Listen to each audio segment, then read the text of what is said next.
Welcome to episode 57 of Ray Cigar Lounge Live. We got a really good one for y'all tonight. We got the man, Ben Smokin, who's about to come into the building. But in the meantime, my name is Ray.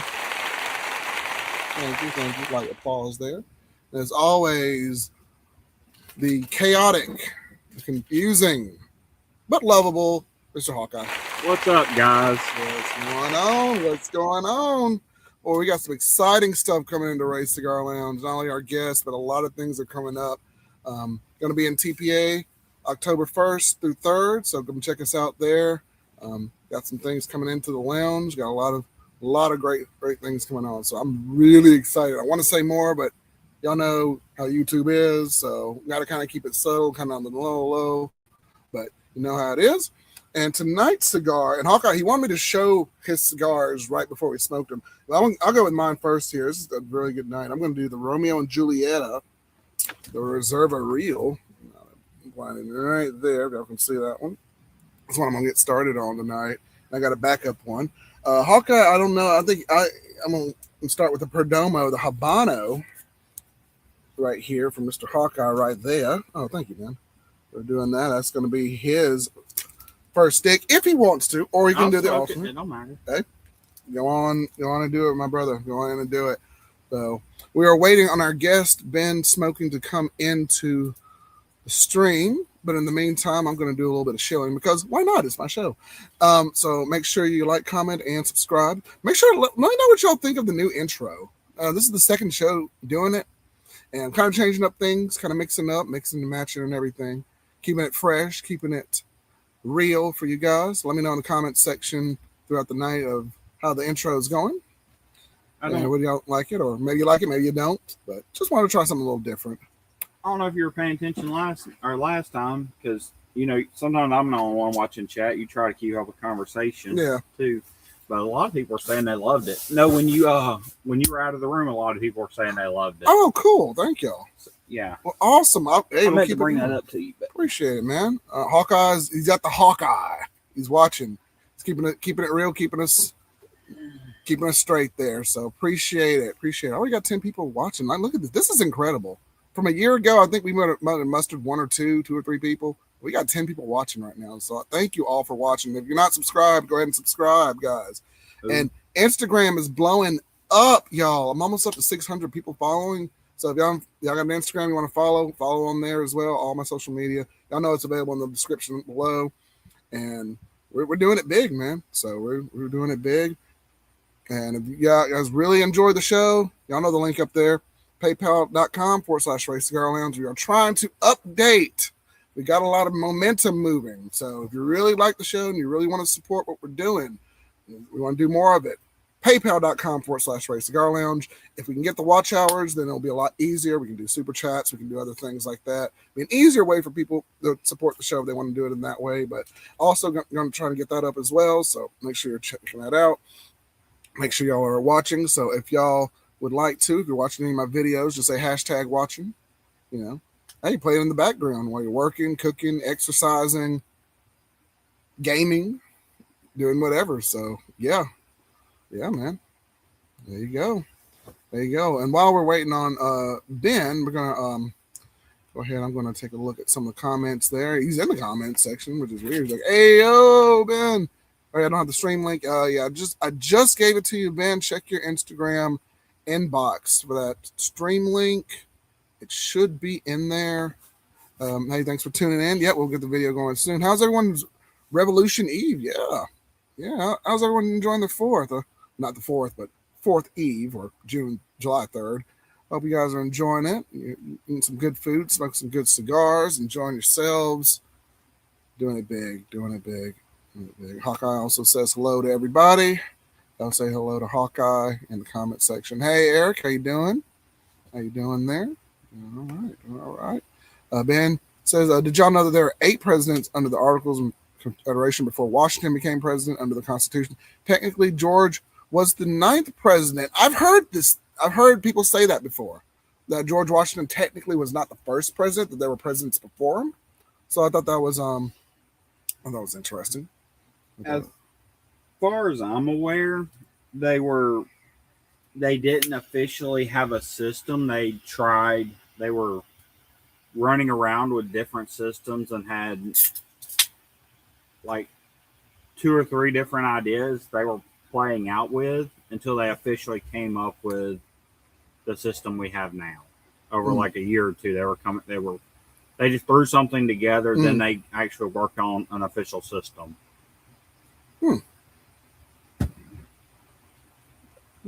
Interesting.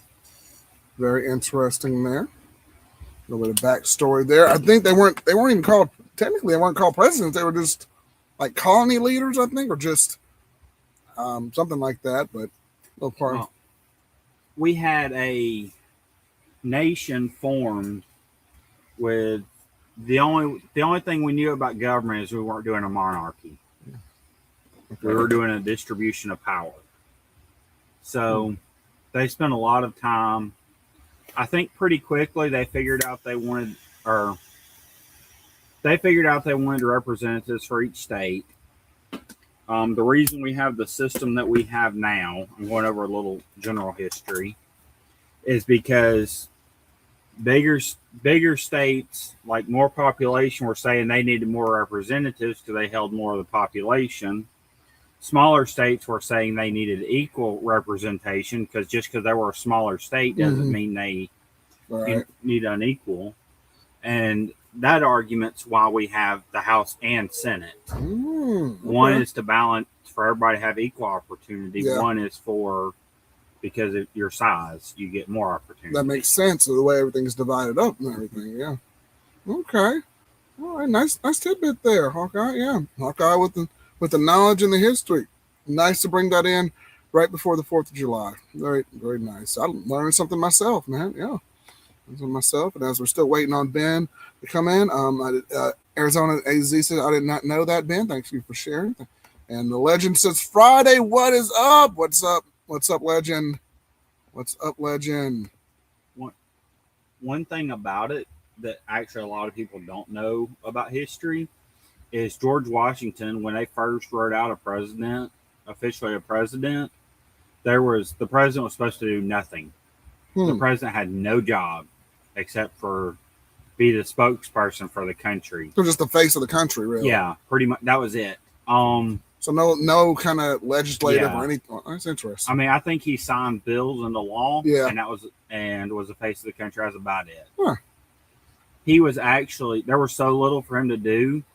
He would advertise for people to come have tea with him at the White House for him to occupy his time. Interesting. Wow. Okay. And so much has changed from that since then and now. Yeah. Very interesting. Just need a face and then everything working behind the scenes and to kick us all off there. Interesting. Love the history. Love the tidbits there. And Arizona says Ben is the Cliff Clavin of Ray's Cigar Lounge. Okay. Cliff Clavin? I'm sorry, I'm ignorant a little bit, but I don't know who Cliff Clavin I don't either. Arizona. I don't know if that's good or bad. We don't say it's good. That's a good thing. Arizona always has positive energy. Coming in. Talk about the sun glare that cigar shop had. What? Hold on. Legend, what are you talking about? Talk about the sun glare that cigar shop had. You're going to have to give me a little more context on that legend. I'm not sure, but yeah.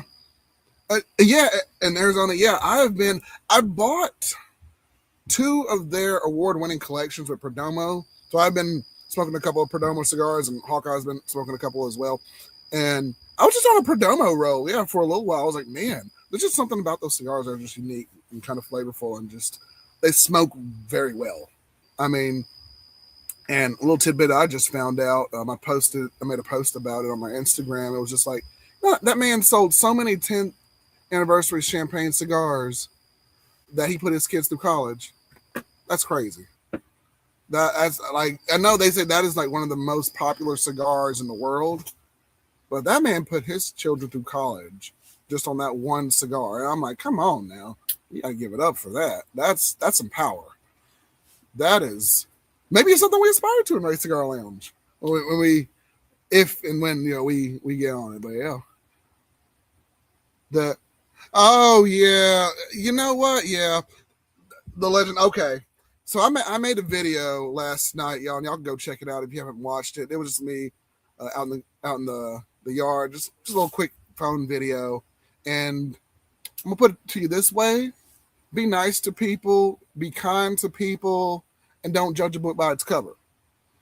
If y'all want to watch that video, you're more than welcome to. It's on the channel. But I hate that there's just so much. There's still negativity and just subtle judgment and stuff like that. I don't like that from people.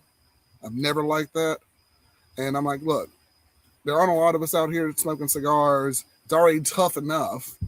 Don't judge folks like that. Come on. Want to really fuck with the guy's brain? Go ahead, Hawkeye. We should go down there one day, and you dress up at just like an overalls and whatever, and I'll wear like a big oversized shirt with my pants sagging. I'll talk and I'll talk the biggest gangster talk I could come up with, and you just talk with the biggest southern drawl that you could ever come up with, and that guy's gonna be like, "What the fuck?" Yes. Yeah, you know what? And the thing is, Hawkeye, we're gonna be so out of place. Well, we're already out of place because the person already thinks it's like, really? It's gonna just throw so many people off. We gotta make it realistic though. We gotta make it convincing though. That's the thing. We can do it. Oh my! I don't know if you could do it without laughing. I can keep a straight face and fuck with somebody. You know that. Well, I'd have to get some practice in. But this is true. Hawkeye is a chaotic menace when it comes to stuff like this. So yes, we can pull it off there. And Arizona says Cliff is from the old shows. Okay, Cheers on NBC. He started at Interesting Tidbits to Al, the folks at the bar. Okay, nice. The legend says I was the second white guy in that play. He really was. Yeah, the legend, he was, I think the second white dude in that place. I think we lost Ben. Hang on, I was going to bring him on the stage, but after reading the comments, I think he just came out. He might have lost signal, but I'm going to see if he comes back in. Hey, you know what? It sure did, legend. Now I know what you're talking about. When we walked into this, I should have put that in the video. I did not put that in the video, but when we walked in the front, the glare was so bad. They did not cover up that part of the lounge, and then they had like a little side patio, and it wasn't any better. So we were like getting hit from both sides. It was you know what? We don't leave that one alone. But let me get our special guest on the stage. I think he just came back in. I want everybody to give a warm welcome to Ben Smoking. Hey, I made it. You made it in. How's it going, man? Doing good. Happy Revolution's Eve. Yes, sir. It's a big one. It kind of snuck up on us. It did. 250 years, man. Mm-hmm. Indeed, man. So how you been, man? Yeah. Doing good. My co-pilot kind of didn't really listen on my path of things. I was trying to get her to where she could watch the sunset nice. We got a nice, you can kind of see a nice little beachfront view. Oh, nice. And it's still daytime over there. It's dark. Yeah. And nice. She was supposed to leave me with the dog stroller and the car keys so I could light up with you. Oh. So I got just left with the purse and my thoughts, and I guess that is okay. I did bring some smokes, but yeah, I wish we could hand you a lighter, man. Or I don't know if you just. I have it all. I got the Alex Glez, Robanya Bellas. These are really cool because they're 31 ring gauge cigar. Okay. Very affordable. Cheaper than the full-size cigar that belongs in these lines, but utilizes a similar blend, and still from the master roller blender Alex Glez. Yes, you've got to try some of his stuff, right? I've tried the Ambassador. I've tried a couple of his cigars, and those are pretty good. I did a review on one of his cigars there, and I'm really interested to try more of his stuff. And unfortunately, down here we don't get a lot of. I like the lighter, man. There you go. He's ready. He's ready. It's already. I had a plan for a lot of things, but that's part of it. We still got a lot of battle to win, and we got to roll with the punches. Amen to that. That's true. That is very true. You getting small victories here and there, but it's been some hurdles to try to go through, definitely, man. But man. But I've been a big fan of your show, man. Thank you, man. I don't remember. I don't know how I stumbled onto you, but the algorithm threw you into my stuff, and I just always loved your vibe. Your gift of gab to keep the live going for so long, and I'm always a fan of supporting other channels. It's been cool to see you grow. Thank you, man. Appreciate it, man. Thank you for the kind words. I've enjoyed your channel as well. I like the Ben Boozin. I like the way you open up, your intros and everything. It's good. I'm like, I wonder what Ben's posting today, what he's up to. So that's awesome. Mm-hmm. That's awesome. I had an OpusX Shark for Fuente Friday that I was supposed to record, but the day just didn't quite go right. We got a newborn puppy. She's 9, I think 10 weeks. 10 weeks. She's right at the edge, 9-10 weeks old. Yeah. So we've been struggling with getting the potty training going, food schedule. So all the time that's planned has been out of whack. Yo, man, you've been busy. We've been staying busy, and you got a little pup there. That's sweet. That's yeah. Sweet. No, she's great. We had a loss of our pack leader in February, and just kind of kept the door open, never knowing when the time is right to add another family member. Yeah. There were some rescue opportunities that we were open to do. Okay. We signed up for it, and they just never got back to us. So hopefully they all found homes. Yeah. Wow. And then my mom, she's a dog breeder. Kind of on my origin story a little bit of my mom being into the Cuban toy breed, the Havanese. Okay. So I brought into the relationship two Havanese. They're small dogs under 20 pounds. They're easy to pick up, family friendly. My eldest is half and half. He's half Papillon, half Havanese. Okay. He's got a daughter that's less than a year younger than him, and she's 3/4 Havanese. And then our new puppy Maple is purebred. Wow, very impressive. Very impressive. But yeah, I was turning 35 right around 4 years ago. And I was trying to figure out what I wanted to do, what kind of matched with what was going on, and what does a Havana family into. So luckily, I researched on cigars, and the rest is history. Okay. That's the origin of Ben smoking. I like it. It. I grew up smoking other stuff, but the things that we smoke. It definitely started from me being a dog dad and their lineage and things that their ancestors were around. Okay. I like it, man. How about the dog love and the breeding? Nicely done. Nicely done. My dog is getting up there in age. He's moving around slowly. I'm like, no. Like you tell, he's trying to jump on the couch. He's barely getting his legs up, but he's I think he's almost 13. He's getting there though. But yeah, he's slowly moving around there. But yeah. Yeah, our boys just turned 13 in January. Okay. He's my junior. I rescued him with him having the name Benny. So I didn't even name him to be my junior. He just ended up having that, and I didn't have any kids of my own. Luckily, I got a stepson that's quite a great young gentleman. I'm really proud of him. Okay, very nice. He's watching the dogs right now. But okay, well, very nice, very nice, very nice. And Ben, you said you were 35 5 years ago. 4. So I'm 4 years ago. or I was turning 35 4 years ago. I'll be 39 in October. Okay, and you're older than me, man. I'm like, I thought he was younger than me. I'm like, no, he's not. He's older than you claim to be. He's older than you claim to be. He's not older than you.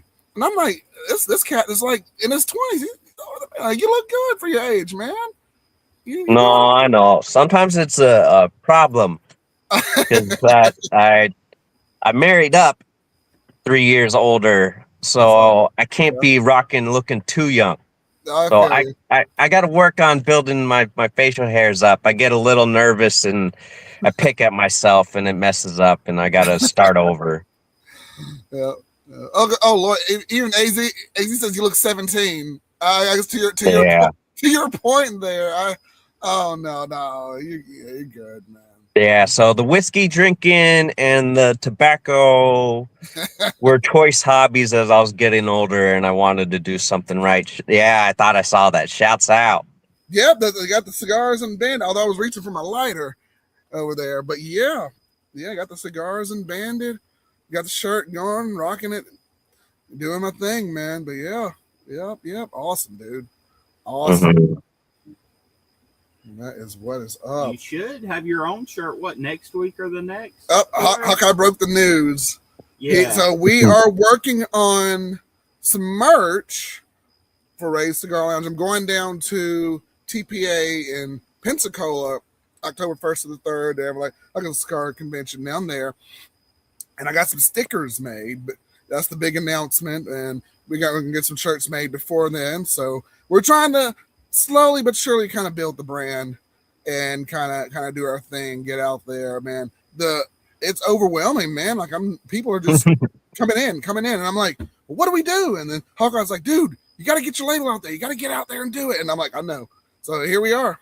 Hawkeye's been like pecking and clawing and be like, we're out here making all these episodes. Come on. And I'm like, all right. So here we are, man. We're jumping in the thick of it, but it's going to be good, man. We had a good conversation last week that I think actually appealed to him about what we need to do and or about what we can do, options we can do. Yep. And then I'm like, look, the thing is, it's your show. You decide what you want to do, but this is stuff we can do. Everybody's here to support you. You just need to tell us what we actually need to do. I do. And for me, I'm just kind of like trying, as Batman would say, widen the circle of trust and bring people in. And I'm now doing that, after 2 years, really. It was just me and the gentleman, Matt McGill, we call him the legend. We kind of did it, but it was more so me doing it. So I'm trying to bring the people into the fold. Hawkeye's like, I got you. I've been researching. My wife's like, I got you. I'm doing this. I'm like, you all believe in this, and it's growing, and it's great, man. I'm like, wow, this could be a genuine thing. So I'm like, you know what? Let's just do a prototype. Let's get some stickers.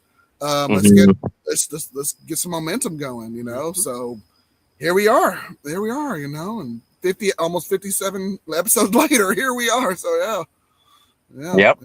No, it's great. You have great support. I always have a hard time delegating any of my stuff out, so I understand that. Yeah. You don't know where because you're juggling everything at the same time. Yes. They're definitely right on. It's good to have the little bits of merch. Doesn't have to be anything too crazy, but I got to get you my stickers, my magnet, and something I added in this year was pins, because we went to a suited event. And one of we nicknamed the really well-respected figures to end up being like the Godfather and the Don. The godfather in the cud is Sal. He's really cool dude. If you go back and watch a lot of the with friends episodes, they end up having a lot of he gets to join the panel. And he gave me the nickname over Christmas break, Benny the Milkman, because you guys mentioned the Perdomo family. Yes.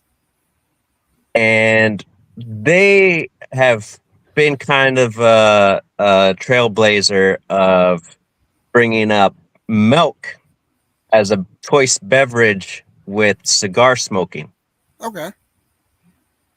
And I like trying stuff. So I tried it, and I've adopted that as a pairing that I enjoy. Milk and cigars. Okay. I kind of more as a palate cleanser. Okay. They've even kind of moved on to just having the milk being the latte coffees, because I've got a really fast metabolism, so I can't eat enough to keep the weight on. But they had to do the opposite. They had to tone back on their milks. But I got that nickname. I made sure that I got a bunch of little milk carton guy pins to give out. So I got to get you my pin also. Okay. But no, that it's cool. It's cool having a little bit of merch. It helps kind of solidify the friendships a little bit. I'm really happy where even if I can't return gifts of cigars from people that have looked out for me, you're getting something with my energy in it. That's good, man. And that's I like that approach, because I'm kind of the same way. I've been meaning to get some stuff out and ship some things out to other people as well. We've just had so many things that have been just coming up throughout the months. But man, it's definitely gonna get some stuff out and get some merch out, because it does, like you said, put that energy into people and to get things out like that. It's a really nice feeling, and I always make a joke of it. It's just like we're grown men. It's like trading Pokemon cards. We're trading cigars back and forth to each other, and it's just like, okay, so that's what it's like. But it's fun. It's a lot of fun doing it. Yeah. The Pokemon are actually hotter than ever. That's what's been helping me stay above water in the hobby. I've every year I'll buy so much sealed product, and you hold it for like up to 5 years. And we've been in a hot period where adults are fighting over Pokemon real crazy, and I maybe make about $500 every year just off of selling off stuff that has multiplied up. Okay. Nice, man. And I saw over in the Dodgers over in LA, they had a giveaway night for the Dodgers. They had these One Piece from the One Piece anime. They had that trading card game that was Dodger themed.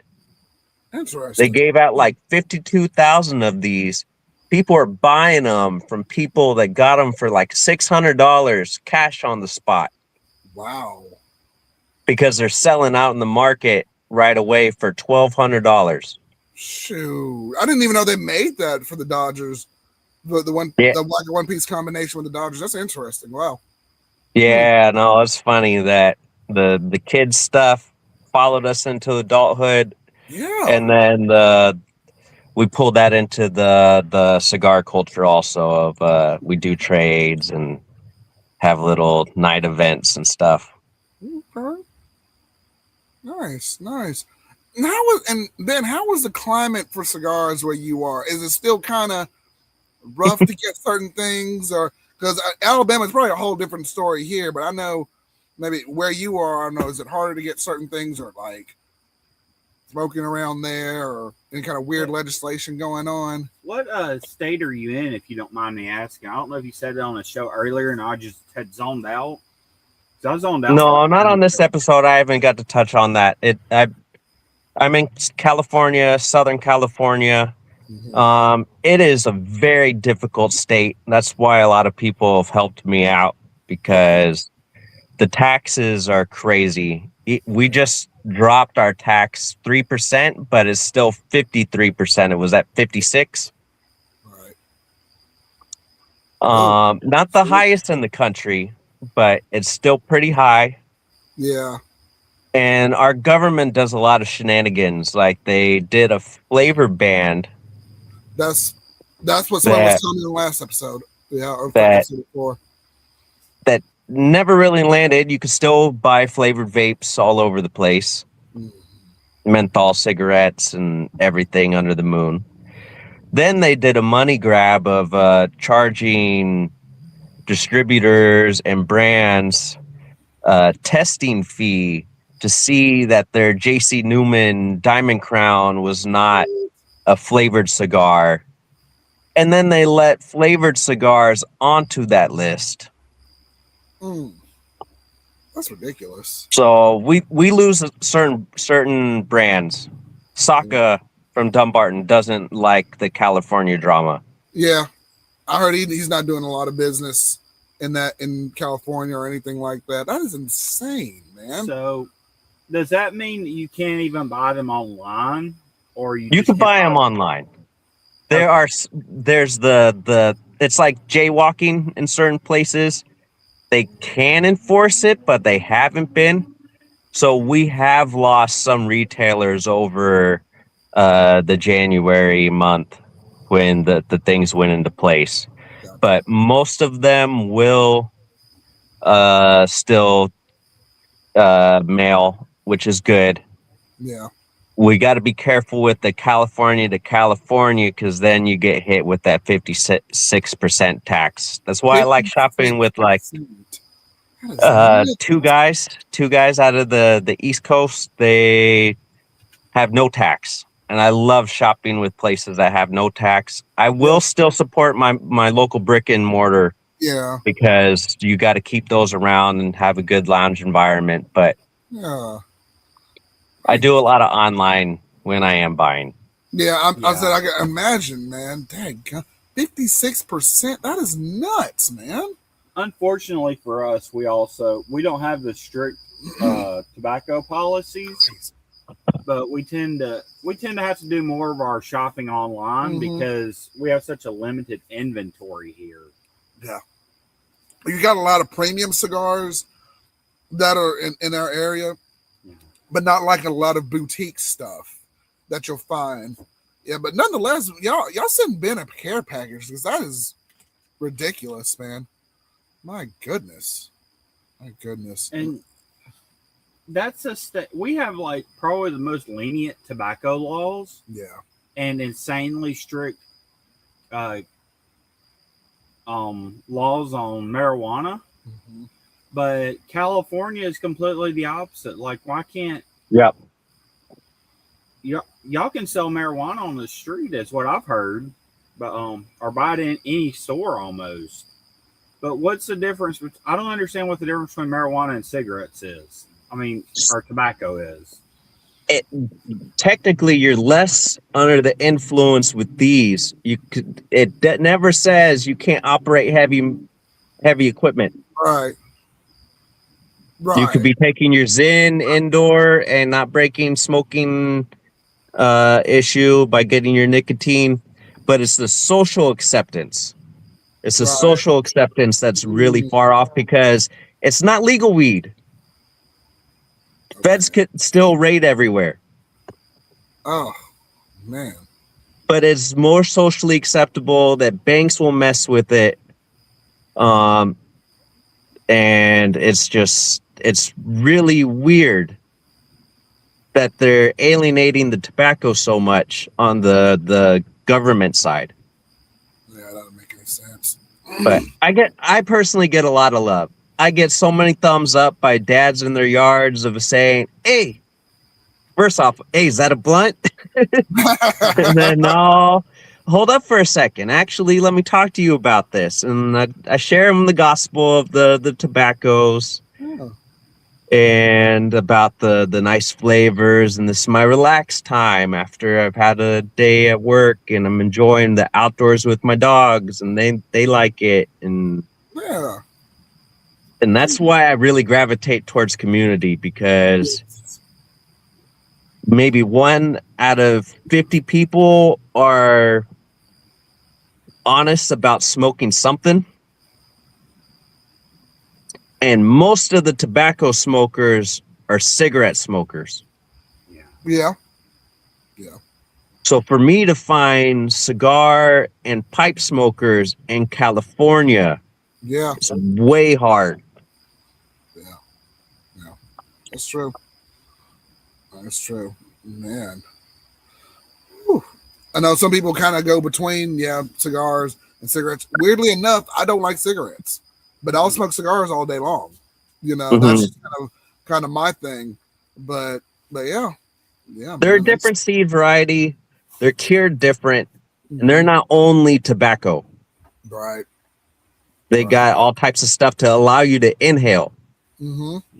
I do inhale a little bit of our tobacco, but it has to be something truly special that's not killing me in the process. There you go. But a few cigars have been smooth enough for me to do it, and a few pipe tobaccos have been smooth enough for me to do it. Yeah. Because those are palate receptors. I learned from some of the factory blenders over at Casa Cuevas.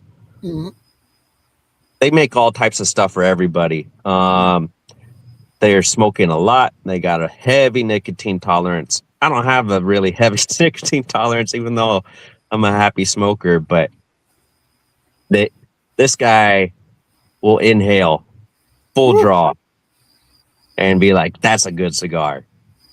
So I was like, "Okay, it's not going to kill us. We don't have the tolerance for it." No. I have a heavy nicotine tolerance, but I can't stand smoke in my lungs. Yeah. You got to train it up if that's something you did want to do. Yeah, I'm not going to train myself up for that. It's not. Yeah. I love to death. I use a ton of those nicotine pouches.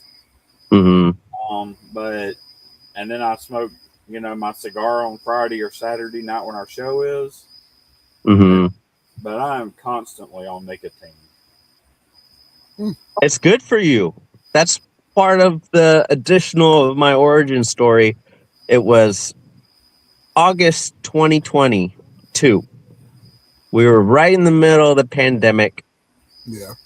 I just got a new job back into the IT field because I moved down here in 2020. Nobody was really hiring except essential worker places like O'Reilly's and AutoZone for car stuff. So I ended up working at the AutoZone, and then I picked up the UPS truck loading because people were still getting packages delivered in. Yep. And then I finally got back into my field so I could let those jobs go that were just help put food on the table. But I feel that. I was starting to get sent out of town to go work on our IT installs, which is where I have all my work background for years. Yeah. And where do they want to send me is an old folks home. Oh, no.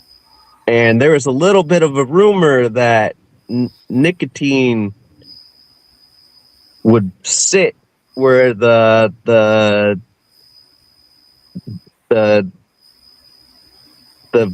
where the vaccine supposedly would sit. And you would have somewhat of a resistance by taking nicotine pouches, or as I wanted to do, with smoke cigars. There you go. It's always that weird misconception, man, in between them. But yeah. I wonder if that's why the one time I got COVID, it didn't affect me at all because of the nicotine. I had so much nicotine in me. Definitely help. I think that there's a weird, I don't know why they hate it so much on a government standpoint. It's good for us. The cigarettes, maybe not so much because all the extra stuff in it, but we've had a lot of people live past normal people. Like the Drew Estate CEO was 80 years old when he passed. Yeah. I bet you he outlived all types of doctors telling him don't do it. Yeah. Yeah. And you got a couple of stories like that too. Yeah. Like the oldest guy in America was in his hunt. It was 100 like 9 or 110, something like that. And he actually didn't die from smoking cigars. It was like something with his pancreas or something. And he passed away. And I was like, oh, well, okay. Another famous one, George Burns, another one Yep. who did that. So, yeah, it's a lot of common misconceptions with this, man. It's just, look. Mm-hmm. Anything could kill you. Yeah, anything. Yep. But live with... Go ahead, Hawkeye. I think a lot of the stuff we blame on tobacco killing us is actually the other products that we eat and use. Yes. There's so much bad stuff out there that it's hard to actually narrow down what is truly dangerous or causing problems. Yeah. Mm-hmm. So I mean, you got to think that they didn't have real food regulations until the 80s, 90s. They truly started hardcore regulating what foods we put into our body. Yeah. And then they eased it out. We're putting all kinds of stuff into our body that some other countries won't let you touch. Yeah. But that's true. Yeah, a lot of additives and stuff, yeah. But I live in California and we are pretty strict on stuff. And these vegans are still dying young. You know what they don't test you for? Stress. Mm-hmm. And stress is a killer. Stress is the killer. And what is our tobacco as our stress relief? Our whiskeys is our stress relief. There you go. Our chats with our community is stress relief. Yes. That's a good point. Some doctors, I mean, they'll evaluate it, but I don't know if they really are truly like trying to diagnose it per se. Mm-hmm. They're like, okay, you're stressed. Maybe here's what you can do. Try to follow up, try to do the regimen. Still end up stressed. Still have all these things going on in life and all that going on. But yeah. We have people that are healthy that die at the age of 25 from whatever reason, and we have people that have do all kinds of crazy stuff that live to be 95. I think everybody on earth, I don't care what, I don't really bring religion into this, but I believe that everyone on earth is given a timeline. You don't know it, but you have a certain day you're born, you have a certain day you're going to die. It don't matter what you do to your body. Yep. I agree. So. Yeah. The clock is ticking, folks. Yes. As morbid as that sounds, but it is true. I don't believe you can change how long you're going to live because of how it seems to actually work. Yeah. Yep. So enjoy every day. Be kind to people. Yes. Try to leave something behind. Yes. And smoke a cigar. Yeah, in the process of it all. Yeah, smoking a good cigar indeed. Indeed. Yes. And most definitely watch Ray Cigar Lounge. Yes. And Ben smoking as well. Yes, watch Ben smoking. Yeah, check us out. Definitely. Love it, man. Love it. Arizona, thank you. Ray's done a great job with the awesome guests invited to the lounge. Thank you, man. Thank you, my friend. Oh, yeah, the legend's talking about how y'all got caught smoking marijuana in your dorm. Oh, they thought that's what it was. But we were smoking cigars. That night. That night. Oh, my goodness, yes. And the Rise and Grind is here. What's up? What's going on, my friend? Miguel says Alabama is a subtropical climate. Yes, it is. Yes, it is. Howdy, Rise. And, yep, when Ray and I were in college, the head of our dorm building thought we were smoking weed, but we were smoking cigars. Yes, this is true. Lady came up to us, showed her what it was, and then she went on and moseyed on her way. I was like, okay, that's what it was. That's what they showed her. They had the cigars lit and were smoking those between puffs. Allegedly. But yes. Yeah, man. I met Ray. He's smart. He'll get away with it. Yeah. I've watched Mansers. I'm just saying. Y'all know, remember that show back in the day? Trying to go over that stuff. Mansers. Yeah. Yeah.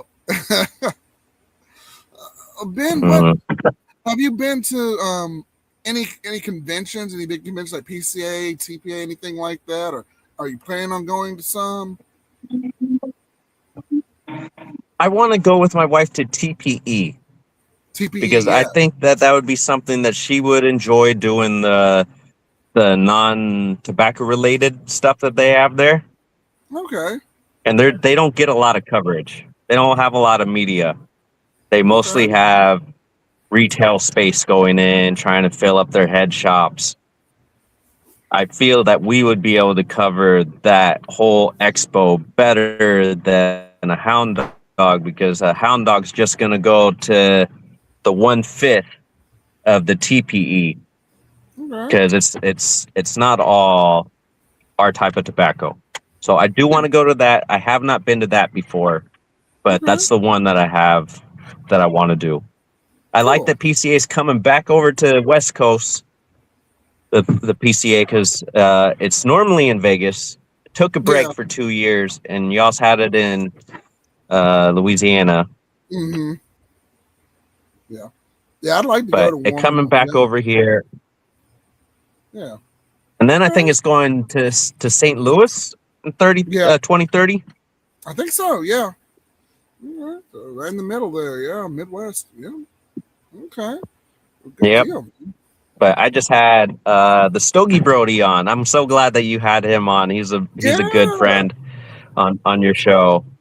And we Yep. were just talking about his trip that he did out to PCA, and he had such a blast. And I know he loves the leaf and the people and characters that make the stuff happen. And he just Yeah. said it was such a great experience.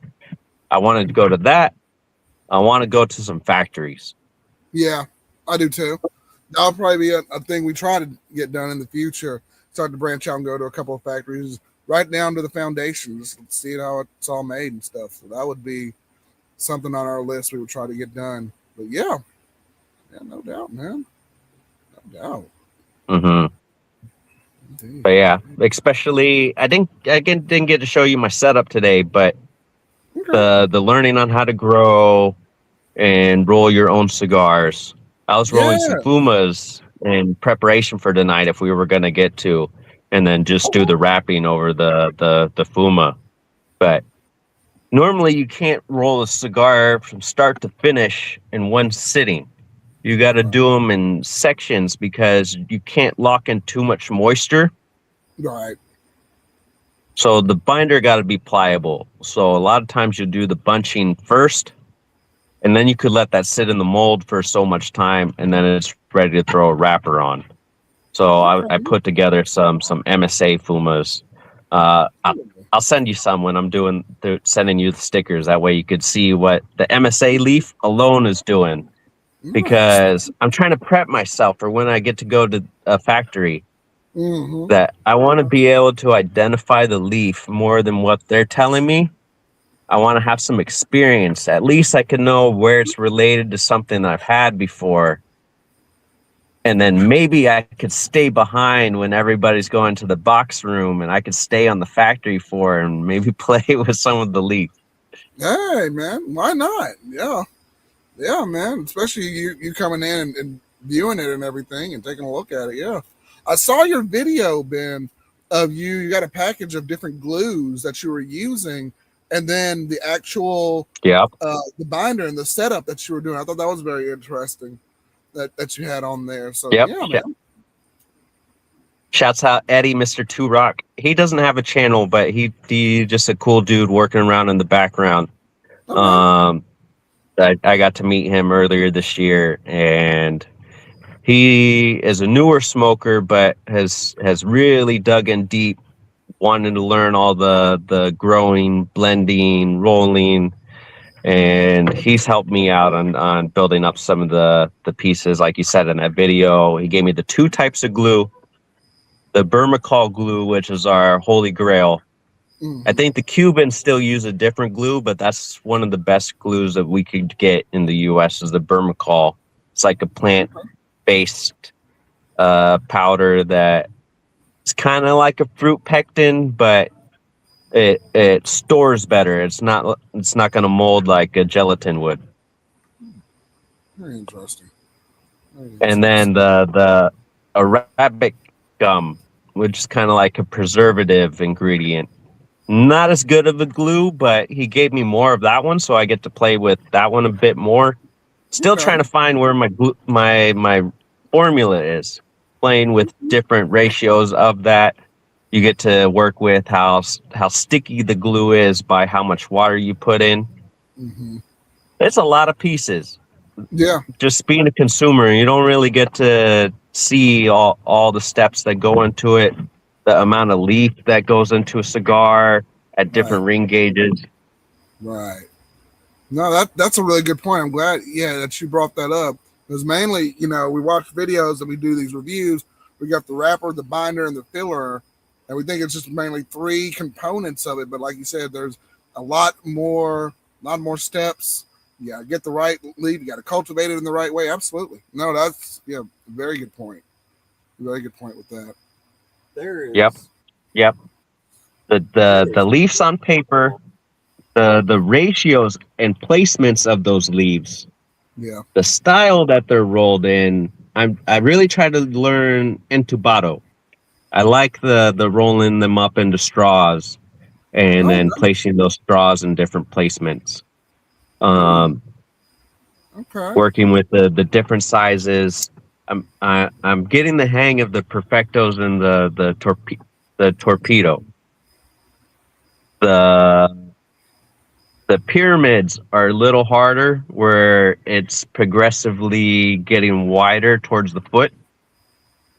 Okay. And then I got some of the Hemingway molds. They're a Okay. little bit smaller than the short story, like they're a skinny story. It's really funny that I get to play with my own size, but having that little tip at the end of those Hemingways is it's not an easy task. That definitely is a skilled roller technique. It does give a lot of, just like on how having a shaggy foot would be, you Mm-hmm. get to really experience a lot more diversity within the blend of the massive change in thickness. Yeah. No doubt. Man, that is very, very interesting. Ben, do you ultimately want to make your own cigar or come out with it one day, or as you're doing this, I'm sure, yeah, to add on to your brand. Yep. So that's where I came up recently with the Benito Sanchez logo. Um, I got to figure out what the regulation to be in the retail space, but Mm. definitely been working on our own branding. A lot of it is just for gifts at the moment. Okay, good deal, man.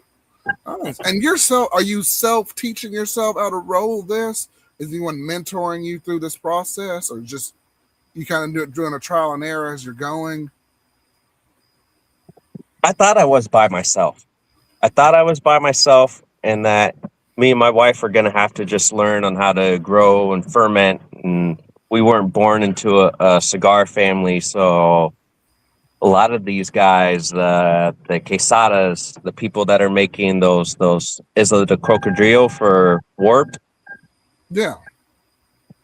That guy is like fourth or fifth generation. He grew up running around in fields. Like, we didn't have any of that. So a lot of it was self-taught.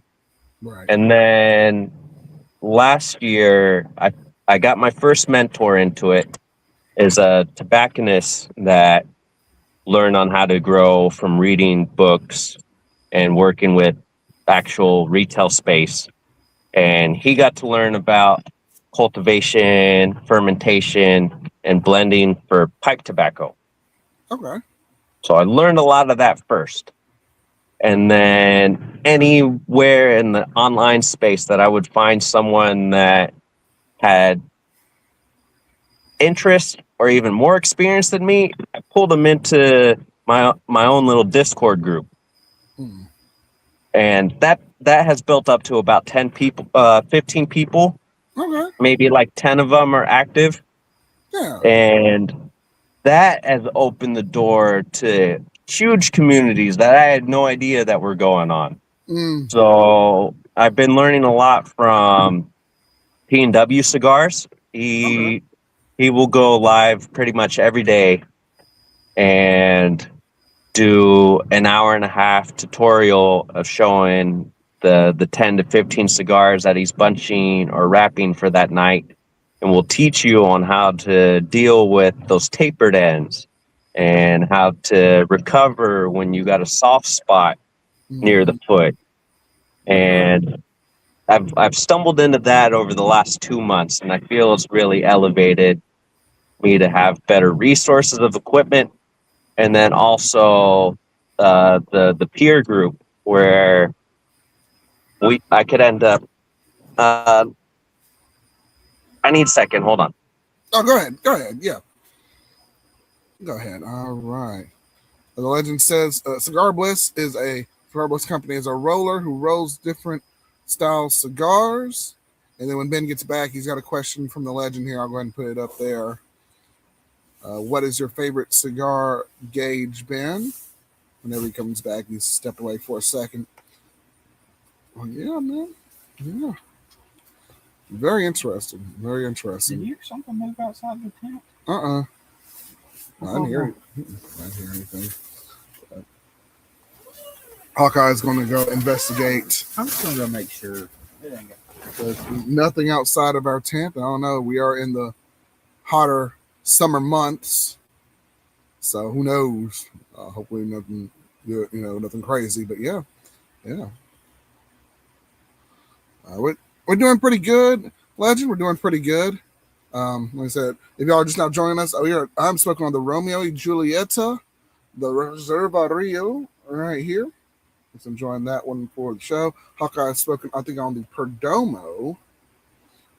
You see there. No, excuse me. The Perdomo Habano is what he is smoking on, so he's enjoying that one. And we're just having a good time talking to the man, been smoking.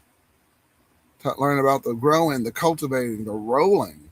Also an aspect I've always been interested in with Ray's Cigar Lounge. But like I said, we're starting out small, trying to build back up, trying to build the lounge, trying to get everything in. So, yeah. Yep. Oh, we got Ben, and we bring him back to the stage. There he is right here. He is back. Can you hear me? Out for a second. Yeah, we can hear you. All right. But yeah, so what I was saying was we get a peer review environment where we'll each kind of take turns in a private group chat where it's just like an online smoking lounge, but somebody will set up their table and get coached up from the other rollers and kind of help work through it in the non-recorded environment. That helps out a lot. That's definitely more than just having a lot of user error. And then when you're doing your smoke test afterwards, you have a better chance for it to be successful when you got a team of people working behind it. Yes, and that's something I've noticed very quickly with Ray's Cigar Lounge. I'm trying to do everything myself. I got to have a team. Perdomo, they got the army. Cigars Daily, they got their, his father trying to invest in them. Oliva, all these guys, you got to have a good team behind you. Absolutely. When you're trying to do anything especially trying to do this. So no doubt, man. And when you stepped out, Ben, you had a question from the audience here. He said, "What is your favorite cigar gauge? Your favorite ring gauge that you've maybe been working on or smoking in general, or that you enjoy?" 40 ring gauge. 40 ring gauge. I am very fond still of all type of perfecto shapes, but I don't always have the time to smoke them. And I'm still learning on how to roll them. They're very difficult to roll.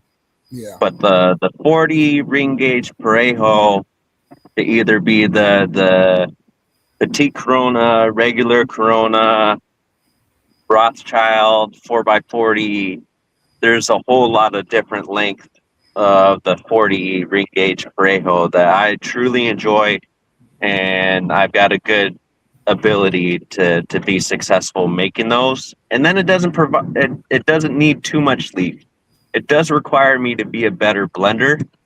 Okay. All right. Good deal. I think actually my favorite is like the 60 gauge, the ones that are like real big. Yeah. And it's not even, it doesn't have anything to do with how it smokes or anything. It just makes you feel different smoking that big ass cigar. Yeah. It makes you feel more important. Makes you like, yeah, I got this big ass stick that I was smoking. Yeah.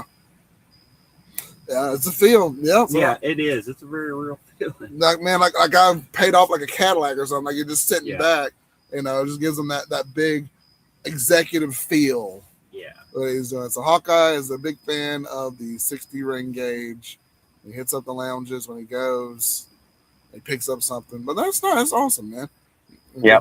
I enjoy the 60 ring gauge too. I think it definitely shows where a blender knows what they're doing, that they're not just throwing. Yeah. In, we might have lost. I think we might have lost Ben there. While you're trying to find him. cut out you guys. Ben, you're breaking up a little bit. Hanging out.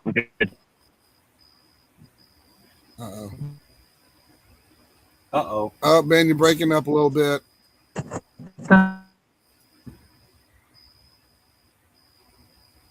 Hold on.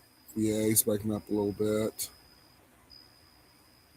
Bye, Ben. Hang on. He make him back. Hang on. I noticed the screen went. Yeah. It's. Ben has now become a circle, guys. Yeah, he's buffering right now. I know he's traveling. And doing his thing right now. But yeah. Okay. Oh, and now I think he left the. Well. Okay. Now he's out of the room for a minute. Yeah, we'll wait till he comes back on. I know he's traveling and everything. Yeah. I'm doing well, Matt, or the legend. That's what Ray calls you, the legend. He's a legendary man. I am doing well. My nephew's birthday is Sunday. So it is. Yep. But we will be celebrating at the beach. Yep.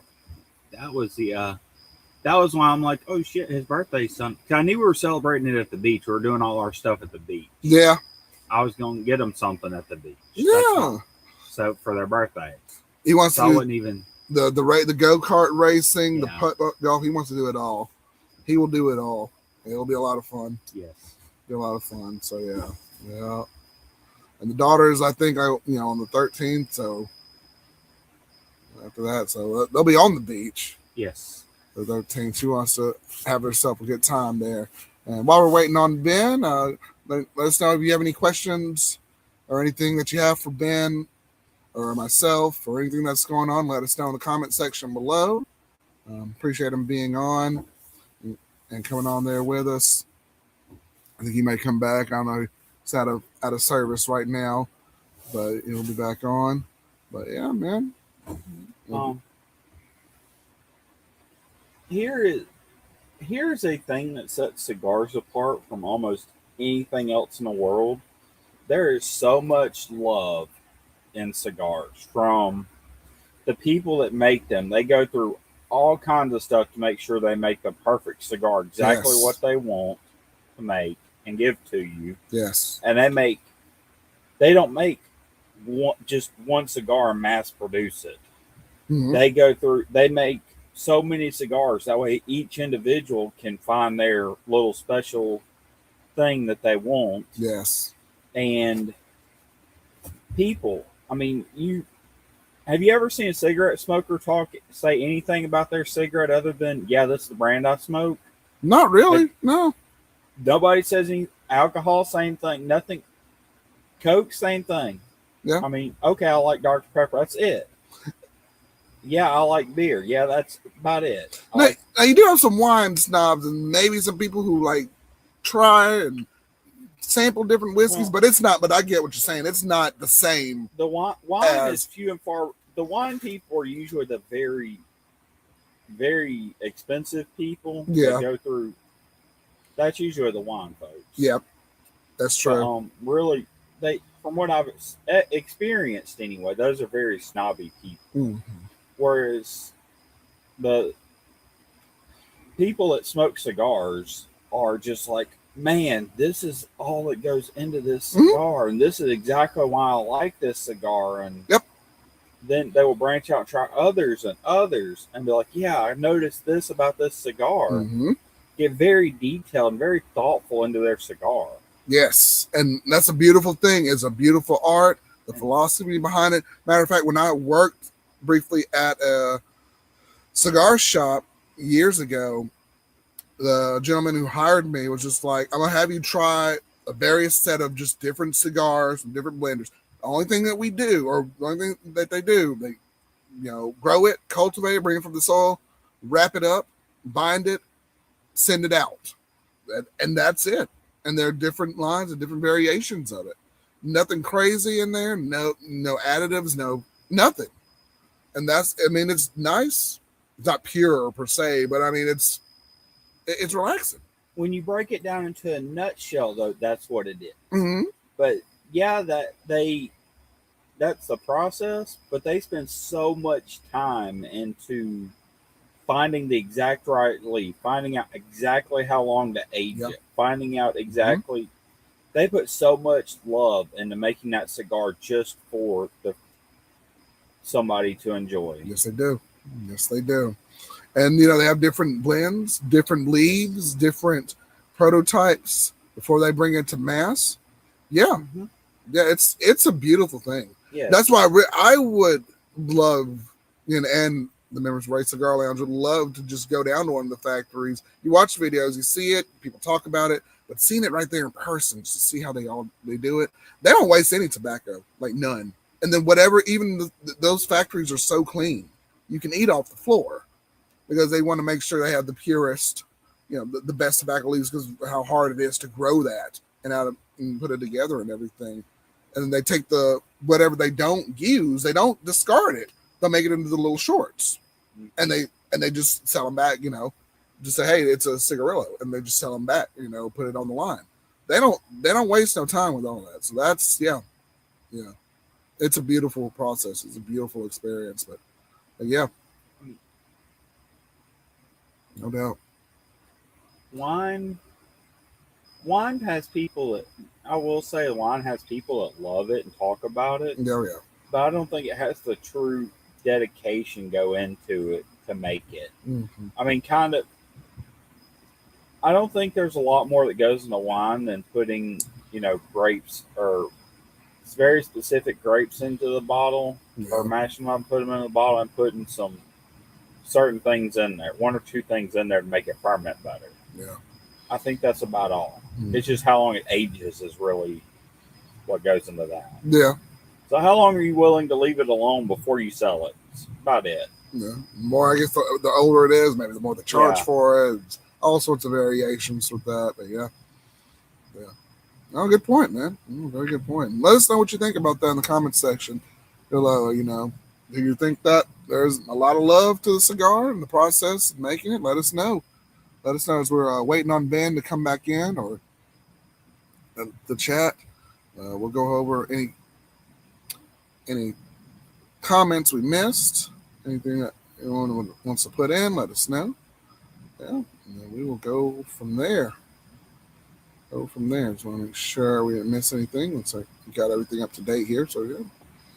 And like I said, if you just now join us, make sure you like, comment, and subscribe to the channel.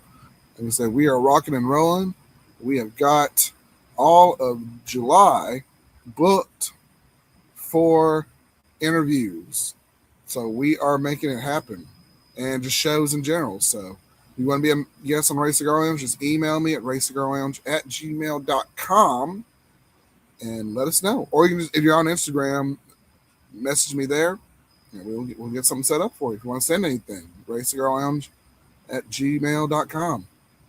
Support the channel right up there. PayPal.com/Ray Cigar Lounge. Every little bit helps. So I appreciate that. So yeah. And I'm halfway done with my Reserva Real, Romeo and Julieta Reserva Real. Great cigar, great stick. Very laid back smoke. Very light smoke too. Very light smoke. And guys, we have so many plans set for you. Yes. Once we hit that 3,000 subscriber mark and get verified or whatever it's called. Yeah. We have so many plans set in place for you guys. Yeah.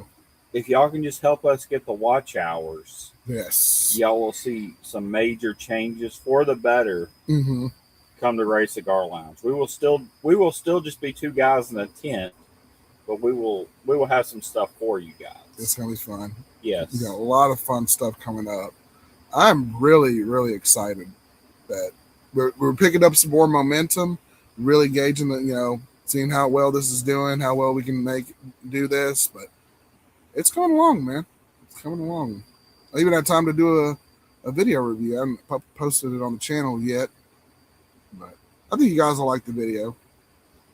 I don't want to say too much, otherwise there'll probably be no point in watching the video, but Oh, is that the one you're making earlier today? Yeah, that was the one I was making earlier. I was just looking for that. I thought you already posted.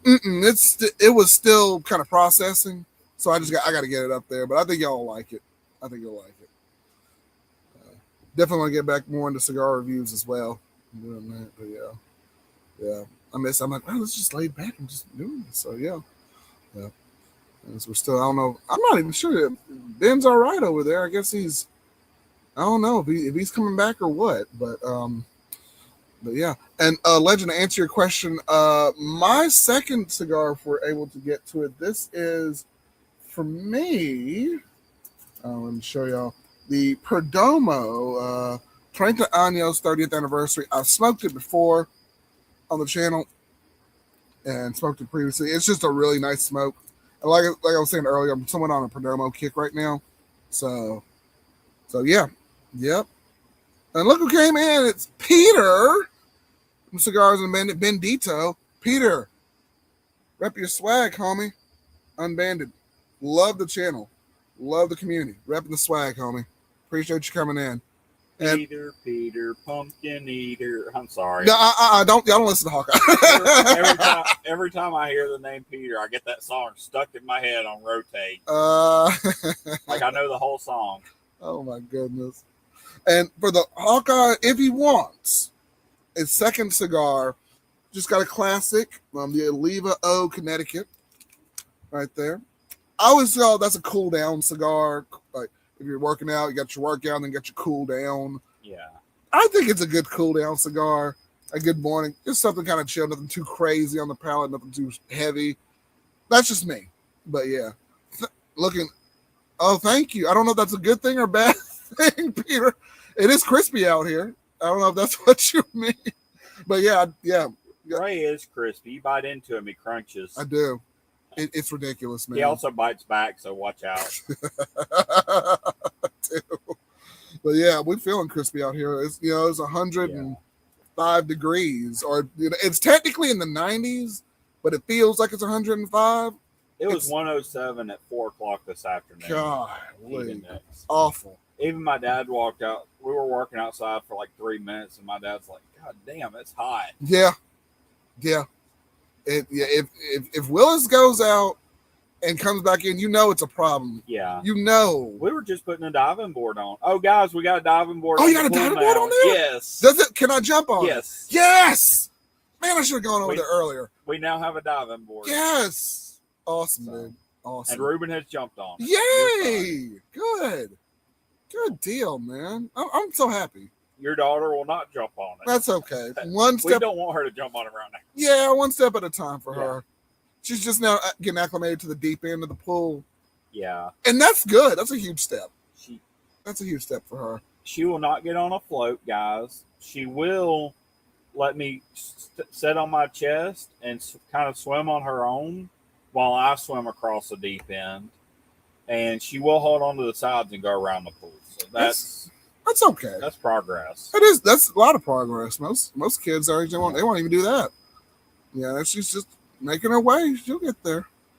Cannonball! Miguel says cannonball. But yeah, and also Peter. Yeah, we don't know where Ben is. He was on here about maybe 10 minutes ago. I know he's traveling. He might come back on. He may not. I don't know. But that is tonight's guest. Has been smoking. His link to his channel is in the description of this video, this podcast. So y'all please go check out Ben.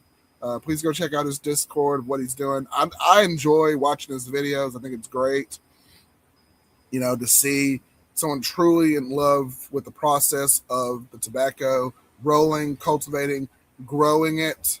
I wanted to ask him right before he cut out, how this growing process was going. And hopefully he'll come back on the channel in just a little bit, but I want a little more about that. Go ahead, Hawkeye. I want Peter to be a guest on our show. I've tried asking him. He doesn't do the Saturdays. Oh, which, by the way, thank you for mentioning and Peter, and for future guests as well. And I did this with M, and I'm doing it with Ben tonight because it's a Friday night, not a Saturday night. Guys, as we're growing, as we're getting more and more traction, and we booked out July, which I'm really proud of. We booked out all of the July shows, which I'm really proud of. If you want to be a guest and you cannot do a Saturday night on Ray's Cigar Lounge, just send me a message. Let me know. We can kind of work something out within reason.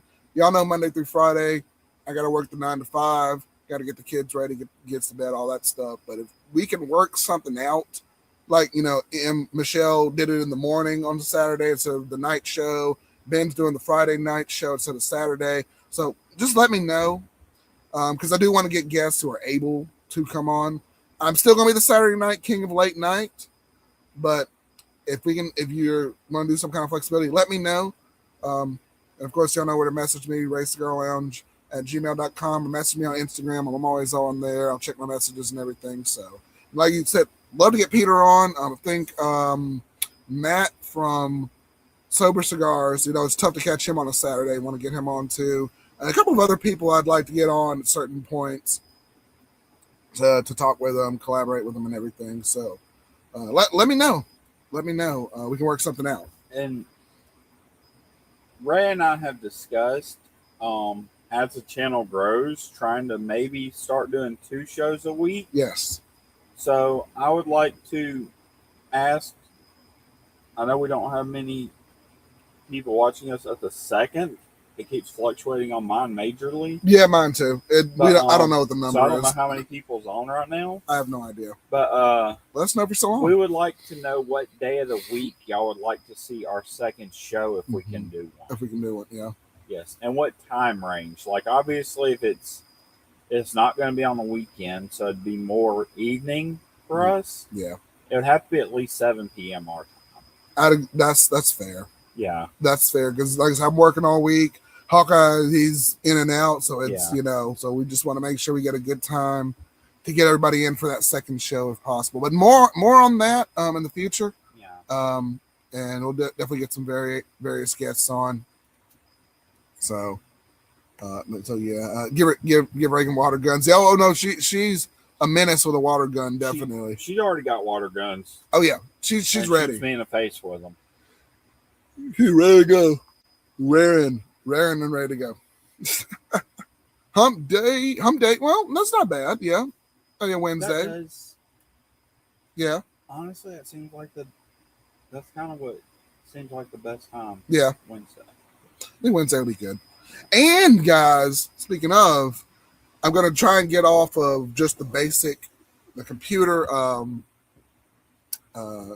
webcam. I've got my dummy battery, my old dummy battery for the RX50.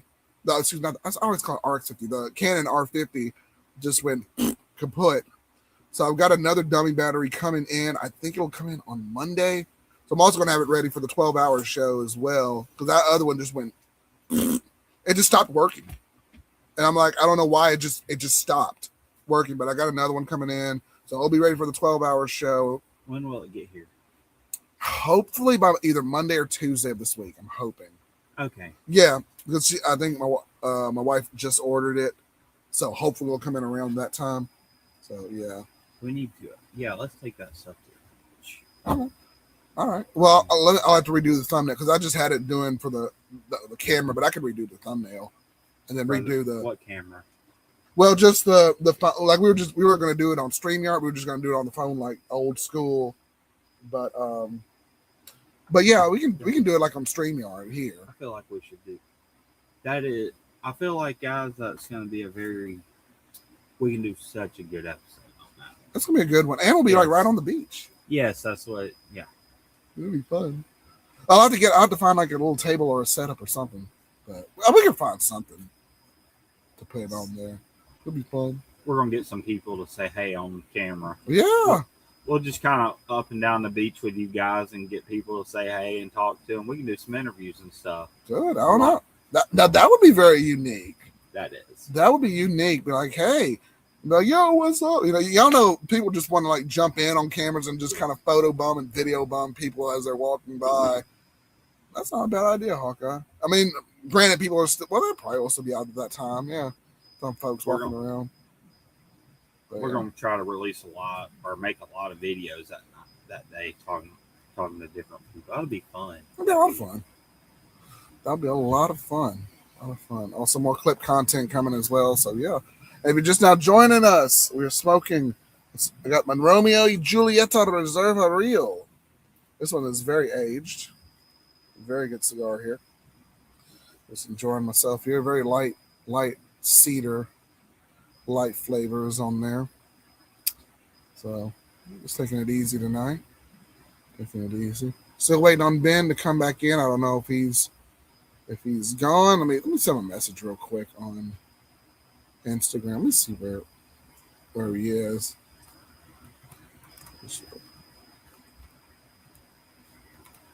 I know he said he couldn't stay the whole time, but I know he was cutting out. He was making a point. I don't think he meant to leave. No, I don't think he did either. Just like, yeah, I'm sick of your asses. I'm gone. Gone. Yeah. Got bored of us. Guys, we may be the first people to get ghosted on a live stream. We may be. I don't know. I just sent see if he's come back and say everything okay. There you go. Legend says pick me up if your beach is close. Well, we're going to Panama City, Legend. How far is that from you? I don't know. We'll have to look it up, but yeah, we might, man. An hour and a half? Maybe an hour and a half. Yeah, I would think. Yeah, from where he is. Yeah. Maybe again. I don't know exactly where he lives, but I know the closeness. Yeah. Might be an hour and a half from him. Yeah. Yeah, I'm going to pick you up, man, and take you down there. Poor Legend. We got to get the Legend out the house. Down there. He's going to come to the convention, the TPA, in October. We can pick him up and have him on a live show that night. Good, yeah. It'd be a late night getting him back, but yeah. Okay.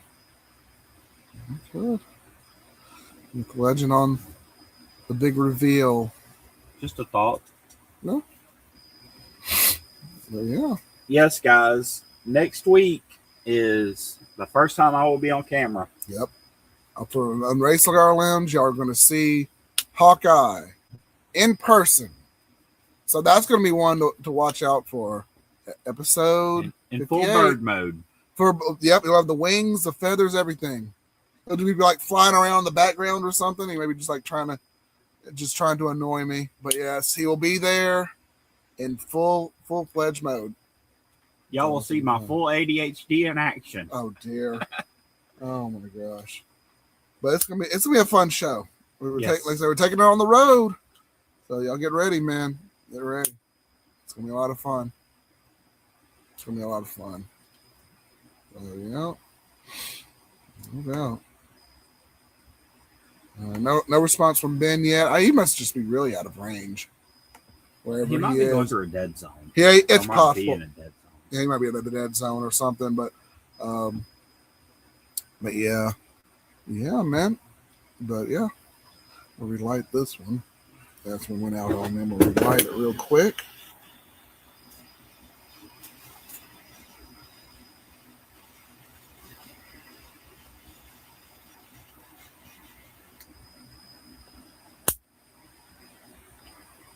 Stuck in there. Y'all, it's 76 degrees out here. It's crazy. And it's that nasty kind of humid, sticky weather. Ugh. Gosh. Yeah. But it's kind of, it's sticky, but it's kind of chill. Legend says, any fireworks in your neighborhood? Not yet. I've heard some people like firing some stuff off, but I haven't seen any fireworks. At least not in this neighborhood. But yeah, let us know if there's any early fireworks in your area. And just let us know how it's going. So yeah. Fireworks are tomorrow night. Well, yeah, that's true. Some folks are firing off tonight. Right before y'all got here, I think some people were firing some stuff off, but I don't know. We'll probably hear something in a little bit. Who is watching the presidential speech tomorrow? Didn't even know that was going on, Hawkeye. The president is giving a big speech tomorrow. On what? Good Lord. To all of 10 people that's been at his rallies over the past week. Right. They are. Oh my gosh. He's gonna hopefully he'll have something useful to say, hopefully. Sorry to any of my subscribers that are supporting the man, but he ain't had much use to say in a while or ever. But yeah. We'll see. We'll see. I can't say this is honestly true, but without hurting people's feelings, but it's honest to God, straightforward truth. He was giving a speech about how he talked to Teddy Roosevelt. I heard about that. The conversation he had with Teddy Roosevelt about Teddy Roosevelt talking to him was an AI of Teddy Roosevelt on a big screen where you can listen to his speeches and stuff. So that's where he believes he talked to Teddy Roosevelt. That is insane. I mean, I'm not even trying to criticize. I'm just stating a fact. But it sounds so critical, but it's so true. That's just the fact. That's nuts. The man thought he was really talking to Teddy Roosevelt. Really talking to the man? Yeah. It's like... Tell me that was like a parody or something. No, it's dead serious. Oh, God. He gave a speech where he talked about Teddy Roosevelt and asked Teddy... Was it Teddy Roosevelt? About the one that built the Panama Canal. Wasn't that Teddy Roosevelt, I think? Or he was talking to Teddy Roosevelt about the Panama Canal. That's nuts. Is what he was claiming. Jeez. And talking to Teddy Roosevelt about how he felt about the Democrats selling the Panama Canal for $1. Like, I can't make this stuff up. That's crazy. I can't make this stuff up. There is none of that story true. So, I mean... Man is losing it. I'm sorry. Man has been losing it. I can't... You think you're talking to Teddy Roosevelt. Man has been dead for, what, almost a century? I mean, like come on now. I'm not even trying to give my personal opinion. I'm just flat out stating the facts without an attempt without being biased at all. Right. But I don't know how to be nice about that. I don't know how it's been that good. Yeah. I don't know. And Legend says here they were blasting off. Oh, when USA won on Wednesday. Okay. Yeah. Oh, yeah. Okay. Cool. I don't know if anyone's keeping up with soccer. My son is big into Colombia as his team. I said, well, what about US? What about the USA? No, Dad, I'm watching Colombia. So Colombia is his team, y'all. He wants Colombia to win the World Cup. So I said, all right, then. So every time they come on, he knows the schedule. He knows when they're coming on. That's his team. I said, okay. Generally, during the Olympics and stuff, I'm big on America. I kind of keep up with how much America has won. Yeah. I would rather a country that is big into soccer to win the World Cup. Yeah. I don't know anybody that's in the competition. I don't know who's in, who's out. I don't even know what countries participate. Yeah. Like, all I know about soccer is that you kick the ball with your feet and try to get into the goal. And you can't touch it with your hands. Yeah. That summarizes my knowledge of soccer. That's the gist of it, yeah. Yeah. But America is just, guys, we're not big into soccer. I mean, there's a few people out there, and I know it has some growing momentum because of the World Cup being here. Yeah. But if the U.S. wins in a year, we're not even going to be talking about it. Nobody's going to even remember it hardly. Besides the other countries, maybe. Yeah. I had a neighbor before we moved here, originally from Argentina. His wife was from El Salvador. Big into soccer, like really modest dude, really chill if you talk to him. But boy, when soccer came around, you could hear him. He threw parties. He was yelling and raving. I could hear him from his house inside when I was inside of my house, yelling, raving, like, ah! Like they were, it is like religion over there, yes. Man. They don't play. And I said, Isaac, how'd they do? And then his whole persona would change, like, he's like, bro, don't even talk to me. If Argentina lost, bro, don't talk to me. Yours is the same way about football, though. That's true. Even my dad's is the same way about football. I know. Oh my gosh. Our household is big football fans. I know some people in the U.S. a lot of people in the U.S. are big football fans. A lot of the people in the U.S. are big baseball fans. There's not much into soccer. I mean, yeah, you don't hear a lot of talking soccer. And I've been to a lot of states. And at least not from here. It's the biggest sport in the world, but I guess not. Yeah, not the U.S. Not really the U.S. I mean, well, you got famous. You got Ronaldo. You had Mia Hamm back in the day. You had a couple of big names, but nothing really like like you hear Mia Hamm compared to like Michael Jordan. You don't. Which one? I don't know. I know that's two different categories or two different sports, but yeah. You have entire like places where people just like bars where people specifically go to watch their team in baseball and football, the two major sports. There is nowhere that I've ever heard of anybody say, hey, we're going to the bar to watch soccer. I haven't heard it on Facebook. I haven't heard it on YouTube. I've been to 20 other states. Never heard of anybody following soccer that big. Actually, interestingly enough, in New Orleans itself, the first night me and the legend were there, we went to a bar where it was just dedicated to the Buffalo Bills. Yes. Yeah, it was a nice little joint. It was like a little wing joint that was right around the corner where we were staying. And I was like, man, those folks are into their football. And I was like, oh, Legend was about to say that. Yeah. Yep. It was the first night we were there. And those people don't play. Those people do not play. But yeah, it's so popular. You got it, in other cities with different teams within that city. You got arena football, you got the minor leagues, you got the the other USA. You got all sorts of various leagues and divisions of just football, or as the Spanish people call it, fútbol de americano there. But yeah, we consider it just a big deep South tradition. It's not. It's Mm-mm. You get on. I mean, yeah, you talk about your college team. Yeah, it's more localized. You start talking about NFL teams and get in NFL chat. You see people all over the country that will fight tooth and nail over their team. Yeah. I mean, literally. Yeah. Is there a cigar named after a soccer player? I know there's one named after a couple of football players, I think.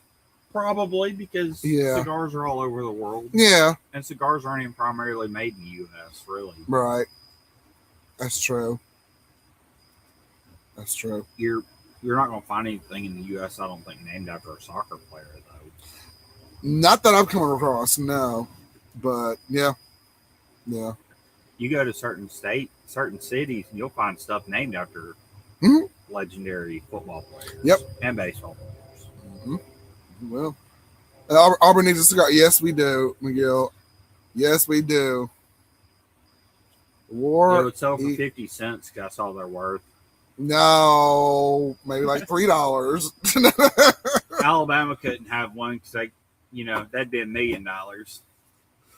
Named after their $1 million band. Yeah, I like the $1 million band. It's funny in high school. my band director, he went to Alabama, and we were called. My high school was called the $500,000 Marching Aggie Band, just because he had the Bear Bryant hat. He was big into all the swag from back in that era. And so he would be like, the $500,000 band is marching onto the stage, onto the field. And we'd be out there. It was a lot of fun. So you did have a good role model growing up. We did okay. Yeah. We did all right. But yeah. But yeah. And like I said, guys, we're just cutting up, chatting, having a good time. Again, I'm not sure if Ben's coming back on. It's been about 30 minutes.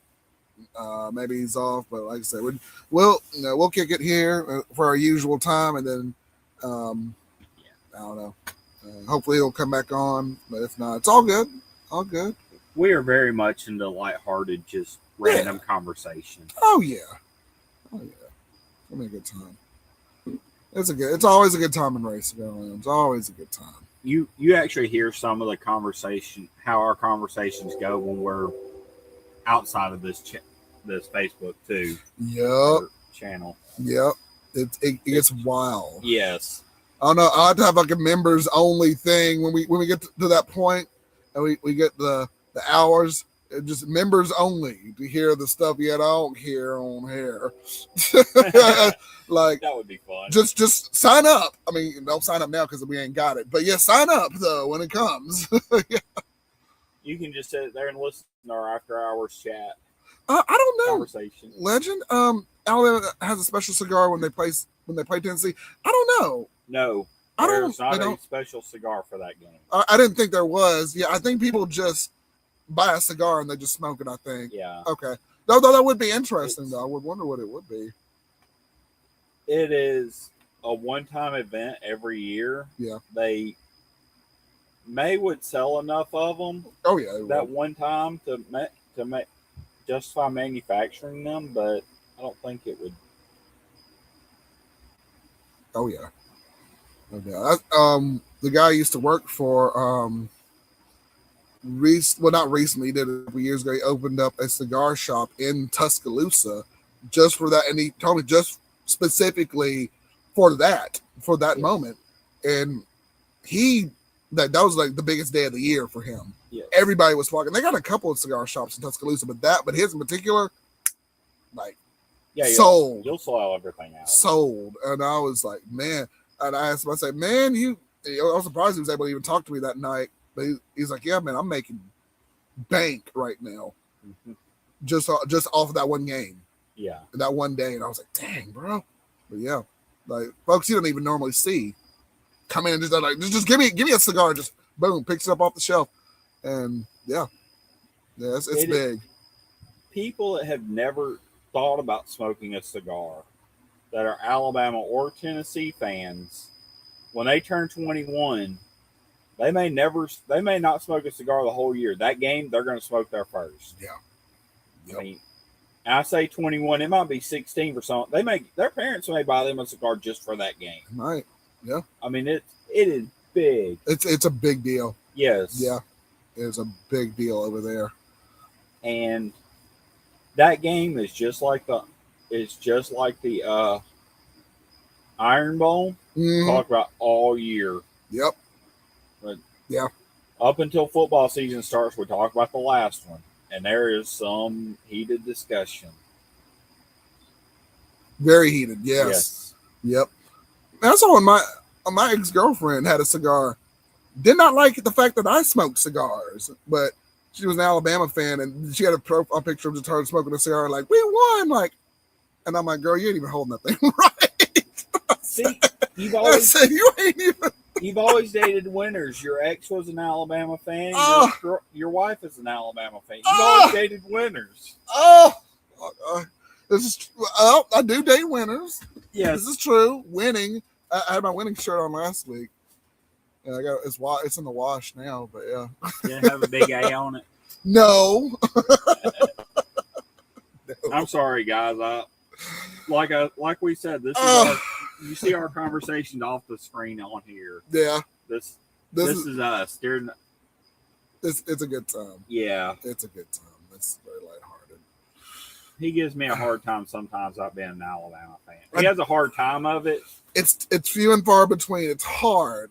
I'm looking for it, Hawkeye. We got it when we go to an Alabama game. I do want to see the dynamic and the difference between the Auburn and Alabama fan base. Yes, that's there. That's going to be interesting. I will go for that. I will go for that.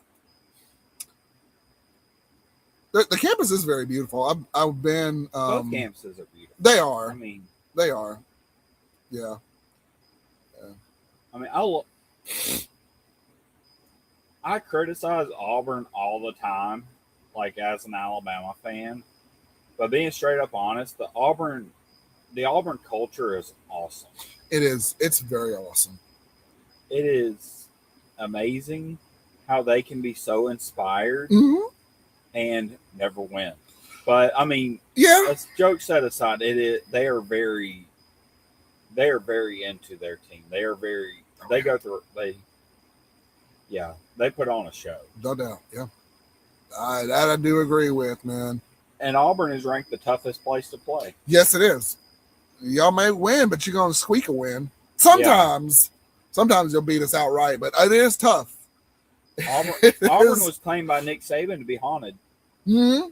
Yeah, I saw those jokes going around. AL.com, I think they had one.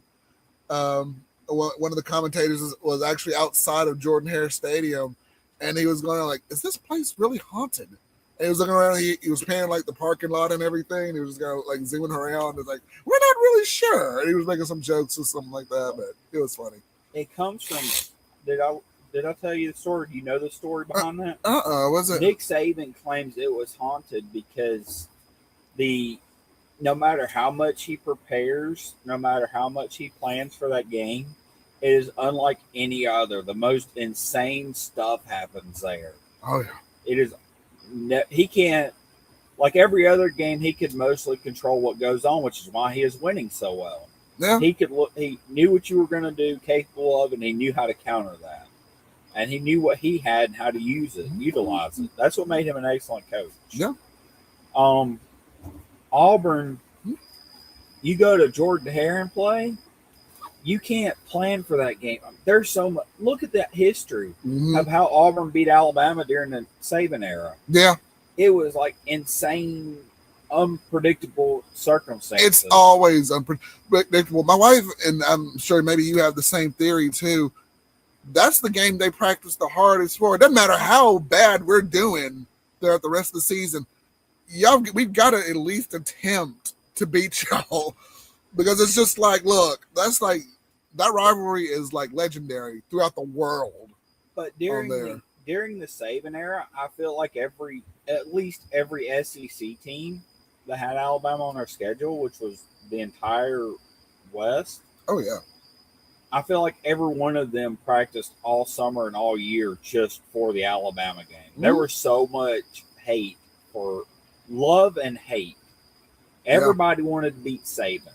It was a very big. I mean, he was winning so much. Yeah. Everybody wanted to beat Saban. That was like their national championship game. Yeah, it was. And it was. I mean, y'all saw what happened. Well, maybe some of y'all in the comment section saw what happened with when Tennessee beat Alabama. It was ridiculous. They tore down that goal plus cheering the damn city. I said, what?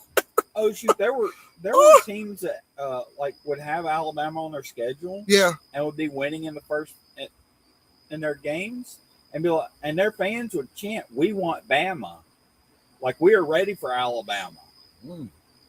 Yeah, and, I mean there was so much. Alabama was in everybody's heads then. It may not be now, but we were in their heads then. Yeah, I mean y'all have turned out some incredible players and going into the NFL.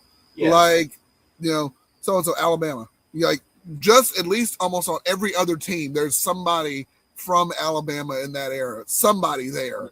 It's incredible, man. One of Nick Saban's special things about him that I know he did, he would tell you your junior year, hey, you would go in the first or second round of the draft. Leave. Go to the draft. Yes, I love you. Yes, you are an excellent player. Don't waste another year in college and possibly will ruin your NFL career. Interesting. Wow, that's interesting. I didn't know he. Yeah. Yes, that's why so many juniors were leaving. Like we didn't have that many seniors. We had juniors. Yeah. Interesting. And, yeah. But he was telling them he'd look them straight up and say, "Hey, you could go in a draft. You could go first, second round. Go, leave. Yeah. I've got a replacement." Hey, there you go. There you go, man. That's what's up. And us at Auburn, we're starting from scratch, including the coach. Basically, all our folks are hitting the road, on the different teams. I'm like, man, there was that.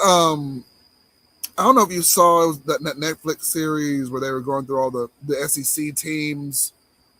And then I saw what's his name, Cam Coleman. He was giving us like just kind of a synopsis and kind of a speech of Auburn and everything. They were walking. It was like they were walking around the campus and they were kind of talking about their experiences and everything. And then I'm like, I watched that, and then like a year later, he's going to A&M, Texas A&M, and I'm like, bro, really? Like, come on now. I'm looking forward to our Auburn game this year. I am too. And I'm looking forward to seeing Auburn play this year. All right.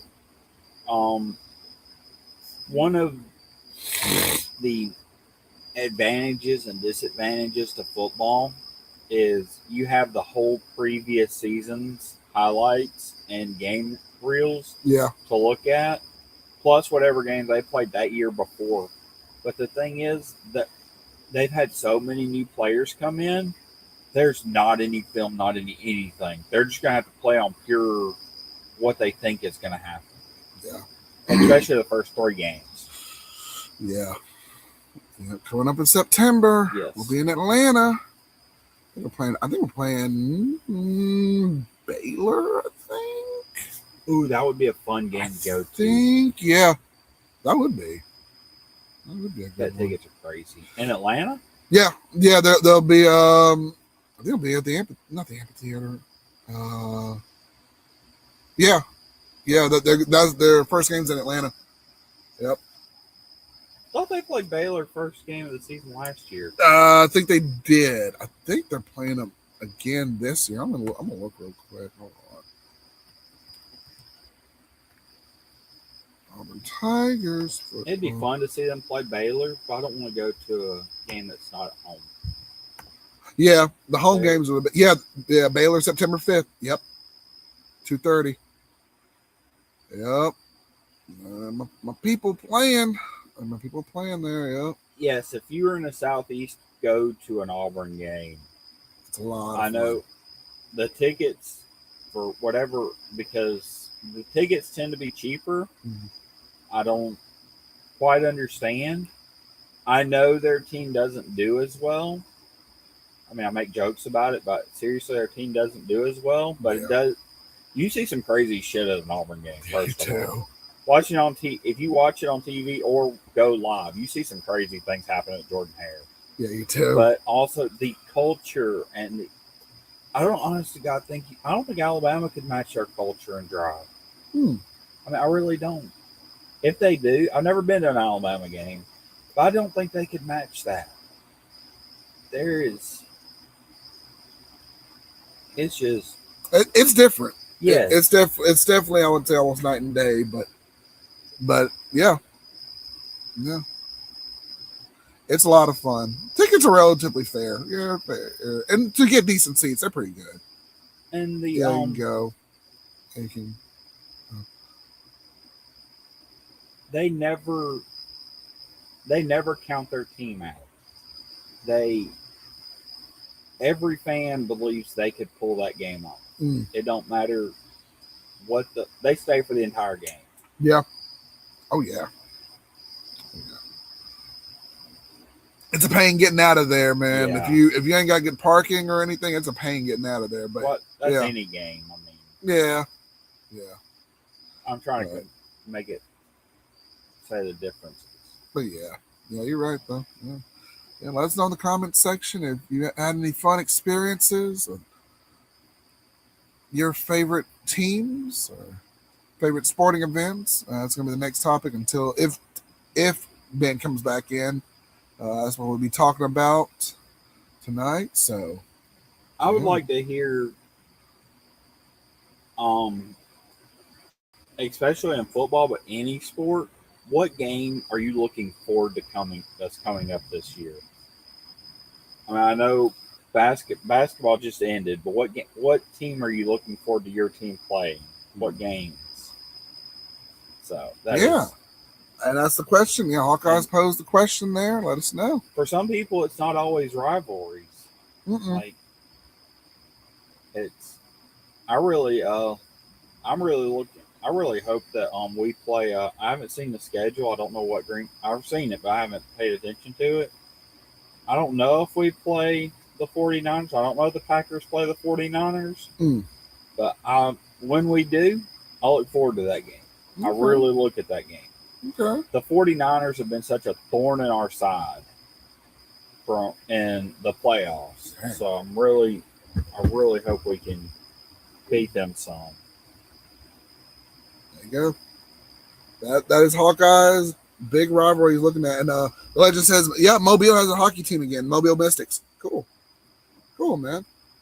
We got the Bulls, Birmingham Bulls. We need to go to a game window. That'd be pretty. I don't think tickets are that much, are they? But for hockey? Yeah. Not that bad. Usually they give them out like their promo events and stuff like that. Like I went with the Scouts, and they gave them out. And we had an event there. It's fun. They're a lot of fun. Yeah. Oh man, I don't know anybody on there, but it's fun to watch. I think it would just be an interesting environment. Yeah. Oh, I'm game legend. Let's go next time. Yeah. Yeah. Next time, hey, I'm in town. We'll go. Sure, yeah. Sounds like a plan. We'll take Ruben and Reagan. Or Ruben anyway. Yeah. Reagan will enjoy it. I don't know. She says she wants to be like watch football and stuff like that and come in. She did pretty good. We watched Auburn versus Stanford. She did pretty good. She had a lot of fun going on the little bus. She had her little Auburn dress on, and she had a little pom-poms. She went to the game? She went to a game with us a couple of years ago when we played Stanford. I think she'd enjoy it more now. Yeah, she had a lot of fun. She did good. Both of your kids, Ruben would be more into the actual game.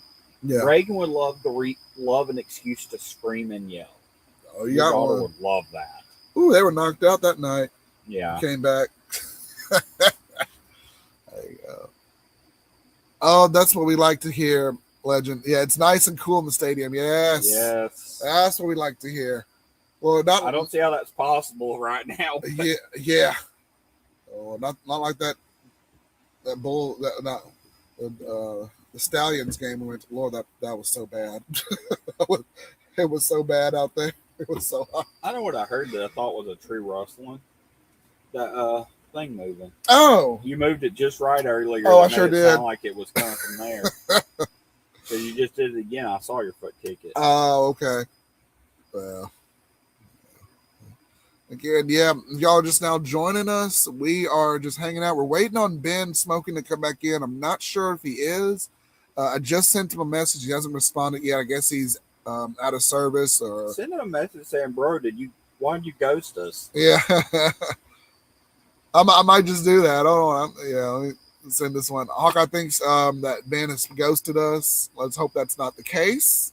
We saw him driving about maybe 30, 40 minutes ago. Cut out. He hadn't been back since. But that's all good. But yeah. Yeah, but that was right. But seeing that dog park under the bridge was cool. Yeah, that was. Yeah, that's a nice little dog park under there. Yeah. When we went to the Stallions game. Yeah, the Stallions game. Yeah, that's a nice little dog park under there. People need to support those teams more. They really do. That mess killed me when the announcer was like, first 5,000 people get that AJ McCarron bobblehead. I'm like, where? I don't even see 5,000 people in this stadium, including the people working here. In defense, we were like bottom of the league then. We weren't even predicted to make playoffs. Yeah, it was bad. It was. And that does kind of affect ticket sales. But they had half the stadium closed off, and the other half, like, not only was it only a quarter full, but none of the people were even ever. They were showing on the screen. Everybody was on their phone. They sure were. Yeah, it was bad. It was so bad. It was so bad. They were trying to get some hype. And poor my son just out here dancing like, get me on the screen. He finally got on it, but he's like, get me on the screen. And they're just like showing a girl like texting or something, or a guy like looking away and talking to somebody. I'm like, look, there's a guy dancing right there. Point him out. Nope. We're going to show this chick just on her phone looking down. I'm like, come on. Oh my gosh. But I would like to see Gil. Yeah, I gotta take out G Dog a little more. Yeah, I gotta take him out. I like to see Gilligan experience it. Yeah, I don't know. I'm traveling with Gilligan. I don't know. He's getting up there in age. Gilligan would experience what? That little dog park under the. Gilligan wouldn't like it. I don't know. Gilligan don't like the heat. No, he doesn't. I mean, it's weird. I'll cut the grass, and he'll lay like right in the part that I cut. But he'll lay in the sun for a little bit, and he'll come in. But that's mostly because of his age. All he likes to do is lay around. Every once in a while, sometimes he comes up to you and wants you to scratch him. But other than that, he wants to lay around. He will howl to the moon when we're all gone, and you can hear it. And I was like, yeah. Is that my dog? And then I walk in, and the fastest he moves when I walk in from work, he'll come out and just like, oh, it's you. You know, it warms my heart after a long day. But and no, Legend, we did not go back the next week to get the bobblehead. we didn't go back the next week, but yeah, that was too much. And yeah, we did. Oh my gosh, we tried to get him a shirt too. Oh my god, those kids were mean, man. Dang, we tried to get, and he was just so heartbroken he didn't get a shirt. I almost wanted to like go to the stands and like go buy him a shirt or something to say I caught it. I don't know. It was sad. I swear to God, Hawkeye was pissed. He was. I would not have gone to jail for it. God. If the kid would have been 18, I'd only spent overnight in jail. Ooh. I would have knocked every one of this kid's teeth out. Yeah, they were. If he'd have been 18, I mean. Yeah, they were mean kids. Well, here's the thing. I didn't care about them, messing with me or pushing me out. I mean, they're kids. I didn't care about that. They pushed your son out of the way. No, that pissed me off, too. Yeah, I was like... I'm ready. Really? I'm like, you're fixing to be in the football field, dude. You realize you just pushed me in? You just tried to push me out of the way. Somebody can throw you onto the 50-yard line from where we're at the end of the stadium. Yeah. Like, you don't know. Yeah, that's and then not you just pushed his kid out of the way, my nephew. Yeah. No. Yeah, Hawkeye was like, he was ready to go. I didn't say a word because I would have made him cry. Yeah. And I'm like, man. I mean, when I say I would have made him cry, I made grown adults cry by talking to them. I would have made him cry. I know. That was ridiculous. Yeah. Though. I was like, come on, guys, really? And son, he's not the one. He's not going to push back, really. No, he don't. He's very laid back. He's very laid back, and it's just like, really, guys, like, come on. I was. That was ridiculous. I was ready to kill that kid. Yeah, Hawkeye was pissed, y'all. Like he was gonna like claw them out with his talons. Pissed, like he was gonna and like pick them up and like scoop them up and put them on the field and drop them in the middle of the playing. Like he was mad, and that was ridiculous. I'm like, come on now. I had to sit there and repeat to myself, this is a minor, this is a minor, this is a minor. Yeah. I mean, mean kids. Yes. Dang. Really? Where are your parents, man? I don't know, but if I'd have saw his dad, I'd have knocked his dad's teeth out. Dang, Hawkeye I would have knocked his dad's teeth out. That's ridiculous. You can come get your child. Yes. Because I can't hit the kid, but I can teach the dad that he needs to train his kid. Ooh. Well, you may have to get paypal.com/Ray Cigar Lounge to bail Hawkeye out of jail. No, no. You don't mess with my nephew. Yeah. Or my niece. Yeah. If you're a minor and I see your dad, I'll kill him. Ooh. I will fight. Yeah. You don't mess with family like that, man. Never. Oh man. And on a lighter note, there. Well, still kind of chilling out. Oh Lord, looks like everyone disappeared. We got 0 on here. Well, I don't know. We never know what this number really is, but yeah. We're just out here chilling. We'll go another. I guess we'll just go another 29 minutes. We'll just wrap up the show as usual. But yeah, any other questions? Any other comments you got down below? Any crazy gaming experiences that y'all have had? Let us know in the comment section below as well. And yeah, How about it? We make a late night show. we might Make it a late night show. Are you making a late night? Hey, and who knows? Ben might just pop back on. Who knows? I think it's a good night too. We don't have anything to do till about 12 tomorrow. Good. We can sleep. Yeah. Hawkeye says he may hang out with y'all a little longer, make it a later show. If you want to. Yeah. We can go a little over. Yeah. And you never know. Yeah, people may pop in, maybe they pop out. Who knows? Yeah. Yeah. Legend says that stadium was big for a stalker stadium. Yeah. Yeah. Yeah. It was. Mm-hmm. Yeah. There. I think they didn't they? I think they built up the stadium because they were doing the Birmingham. Six. Yeah. Yeah. They were. Also, all college sports get a lot of watchers. They do. From college students. Yeah. Yep. Then we got the student section, got the general section, everything else in between. But yeah. I think somehow I messed up this cigar. Which one? That's the yeah, Verdun? It's no, right. I see that it's tasting burnt. Oh.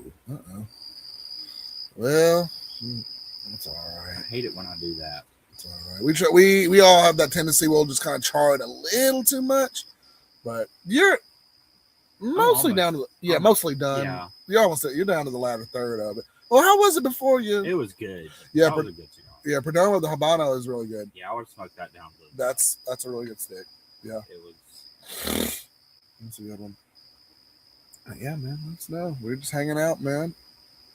Hanging out. We had Ben smoking on. For those of you who are joining us, we had Ben smoking on for the first half of the show, and he was driving, and I guess he lost service. So we're just he's been off for I guess almost an hour now. So we're just kind of hanging out. I don't know if he's gonna come back on. He hasn't responded to me on Instagram. He said he said he wasn't going to be able to be on for the entire show, but yeah, I didn't know what happened there.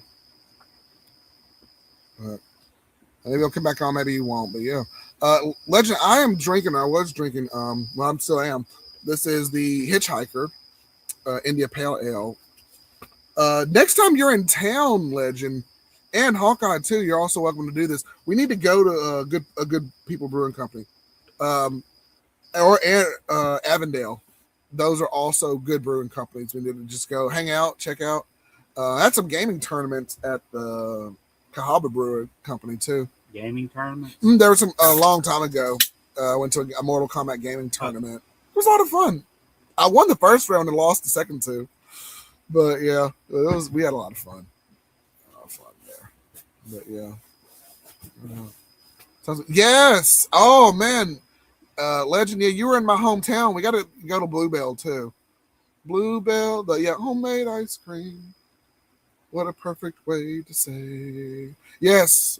Right across the street from my high school. Bluebell Creamery in Sylacauga. We gotta hit it up. If I'm able to go to the show with y'all. Yes. TPA, yeah. TPA? Yeah. When one of the days we're extra days we're down there, we need to drive over to Biloxi. I don't think how you're not far from Biloxi, are you? No, Man, I don't think so. I want you to go and play roulette with me and stuff. It'd be fun. Oh dear. I've never played roulette. So that'll be that'll be interesting. It is a very straightforward game. It looks fun. It is very fun. It looks like a lot of fun, yeah. 90 minutes, yeah. 90 minutes. Oh yeah. You're not that far at all from that's what I'm saying. I know the city he's in or county he's in. Yeah, it is. When you I don't know. Is it? Yeah, I know. Yeah, we did. We stopped and got that coffee. At Island View. Yeah, nice little area. Nice little area over there. Dude, Yeah. I sat there. I was playing. I think I told you, but I was playing the first time I ever played roulette in my life. Like, I'm in Alabama, we don't have table games, and I hadn't really ever had a chance to go to Biloxi and play. Yeah. Like, I've been to Biloxi, but I didn't have time to play. But anyway, we I was playing about 50. I started off with about 15, then I started doing a little bit, and I was playing about $25 to $50 on the dozens and columns. Yeah. I was hitting and hitting and hitting. I was, pretty good, pretty consistent. Oh, yeah. So I put through 25 on a 0-0-0 split. Ooh. Hit that, and that paid $475. No, wait. It paid 18 to 1. So 18 times, I think it's $475. Yeah. But you see all those chips getting slid to you. That beat, I don't care what you hit on the slots. Yeah. When you place one bet and get that slid to you, and then I threw $100 each on the dozen and column again. Hit both of those together. That was another $400 win plus my $200 back. Ooh. Yeah, I'm like, I'm cashing out. I can't do any better than it. I'm cashing out and leaving. At least you know when to cash out and leave. Yes. Yes, I was. Yes. I could have probably sat there all night and won, but I knew, like, this is my luck. I'm done. I've always wondered, and Hawkeye, and I don't know if I see a couple people joining us in the comment section. Do you have a certain bet? Like, okay, I'm going to put it all on red, or I'm going to put it all on black. How does that work? You Exactly. don't. So, or do you split it up? Or can I say, I don't know. I just say somebody says put it all on red, they put it all on red, and there's black, and there's like that one green wedge there too. Okay, I've been following a lot of people that play, like, that show roulette strategies and stuff. Yeah. The best that I can honestly come up with that I would play and did play the dozens and the columns. I play both of those together, and I would start with 15 on some of the later on tables I was playing at. I was playing 15 to 25, starting out 25 sometimes. But I was playing, and when you hit it, just double it sometimes double it, sometimes regress it, depending on what you've got over here on what you've got left. Yeah. If you're up, double it. You're still bringing back like, you play 25 and you double it, you're still bringing back 50. So you brought back your bet. You've won your bet, and if you can hit one of those again, you get another 100. Okay. So yeah, you are risking $100, but you get 100. You'll win another 50 if you hit one of them. If you hit both of them, you'll get like $200. And I was hitting some of those. I was like, hey, I've got my bet back, and I've doubled that. I've doubled the next bet, and I would hit. And sometimes you hit it. Okay. You have roughly a 52% chance of winning. I actually have an app that tells you your percentage of winning when you bet. Yeah. When you make those two bets together, you have about a 52% chance of winning. That makes sense. Yeah. And then you just have to adjust your strategy for that. Like, on that app, it's multiple people playing, so I don't think it can be stacked against you because so many people playing. Yeah. But I was making, like, every time I hit, and I didn't use this at the casino, but I'm going to next time. If I lost both bets, I would stack up another bet on it. I would be like, you start off with 10 on some of those tables. So if I miss both of them, which you have 52% chance of winning, I would make it 20. Okay. And then if I miss both of them again, I make it 30. And then if I hit one of them, I would leave it the same. But if I hit both of them, I would regress back to my 10. And so far I played probably 100 hours of that, and I'm up a lot. Like I've never left the table when I've been playing it down. And I played for like 2 hours on one table last night. Oh wow! I didn't leave down. Okay. And like I said, that and the numbers is based on what the casino says the odds are. I think the black numbers are odd, the red are even, and then you have the zero green. Black numbers and red numbers are not even. You have an even and you have an odd bet, 1-to-1, and you have black and you have red. And then you have 1 through 18 and 19 through 36, something like that. Yeah. So that's your 1-to-1s. Okay. And then you have the columns, which is the first third of the numbers. I mean, you have the dozens, which is the first dozen, which is 1 through 12. Second dozen, 13 through 18 or whatever a dozen is, and then the last dozen.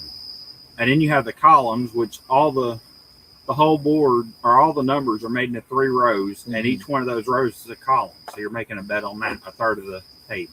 Okay. And then you have your 0-0-0, which none of that other stuff covers. That's just the zero or 0-0-0, depending on what table you play on, can have a single 0 or 2 zeros. Right.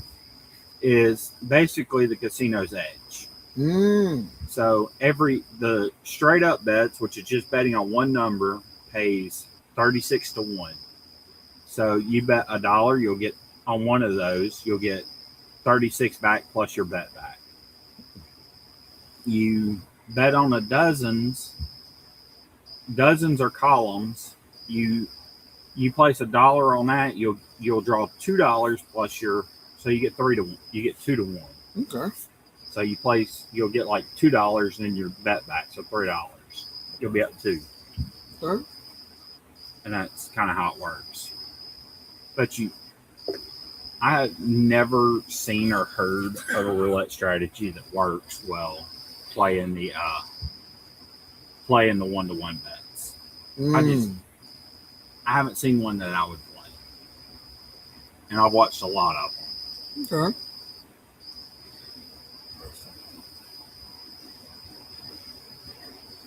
So there you have it. And I will not do it, but it is a struggle not to. I'm not going to, but it is a struggle not to start showing your son how to play crap so he can be ready when he turns 21. I might, when he's 16, 17, start showing him like, hey, here's the rules you need to, and here's the stuff you need to do. Yeah. Or I'm like, the way he rolls dice right now, he so rarely rolls 7s. Like anytime you play dice with him, we played a lot of dice. He so rarely rolls 7s. I'm like, dude, if I can take you and you roll 40 numbers in a row without rolling a 7, we're gonna leave up $100,000. I mean, dead serious. Well, man. Well, to get him two people in a trench coat, have him walk in the casino, just rolling in like. I swear, if I sit there and somebody rolls 40 numbers in a row, oh gosh, I'm gonna have enough money to probably retire. I mean, I'm gonna be able to walk away easy. Right. And if somebody's on that kind of streak, don't walk up and look at what I'm betting. Because yes, I'm going to have probably thousands out there on bets. Yeah. But there's a method to how I got there. And I'm also going to be racking in thousands every time they roll a number. There you go. So. And the legend says, teach him Hold'em, Texas Hold'em. It's in his blood. No. Well, I learned in college Hold'em. It wasn't in my blood. I just the legend and another friend of ours taught me how to play Hold'em. Man, I mean, it's fun. It's fun with the right people. If you were at yes, playing with friends is fun. Don't go to a casino and play poker. It is the riskiest game ever. I can believe that. You can, for one thing, poker, you don't have a set amount you're going to lose that hand. a set amount you're going to win or lose. You play blackjack, you play roulette, you play craps, you play everything you can control. How much you have out there to risk. Poker, That's true. Poker, one hand you can lose $10,000 and be like, I don't even know how I lost it. You can lose all your money on one hand. You can. I believe that. Yeah. And not even, yeah. Just on a chance you could win.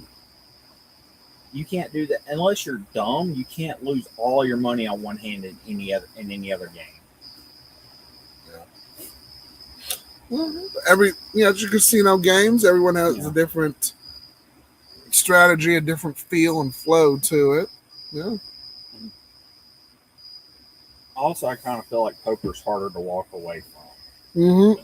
People get on tilt real easily. They want their money back. Yeah. Yes, they do. I've been there. Been there. Oh man. The legend is, if he's still, he's mysterious when he plays.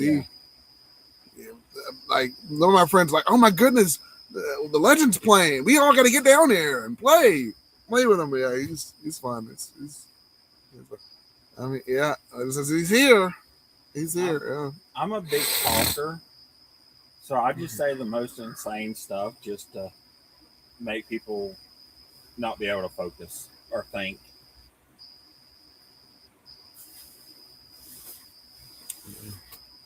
Like, I have a pretty good poker face generally. You've seen that when I'm messing with people. Like, I'll just be looking at them straight in the face. I can just talk to them, and everybody else will be like, "Dude, he's just fucking with you." Like, no, he's not. He's dead serious. That's true. That is true. Oh my gosh. And it says you play your cards that. Yeah, you play the cards. You play the cards that you're dealt, and my biggest problem with it is the betting. I mean, I'd play with a couple of guys, and do a little thing here, or whatever, with y'all.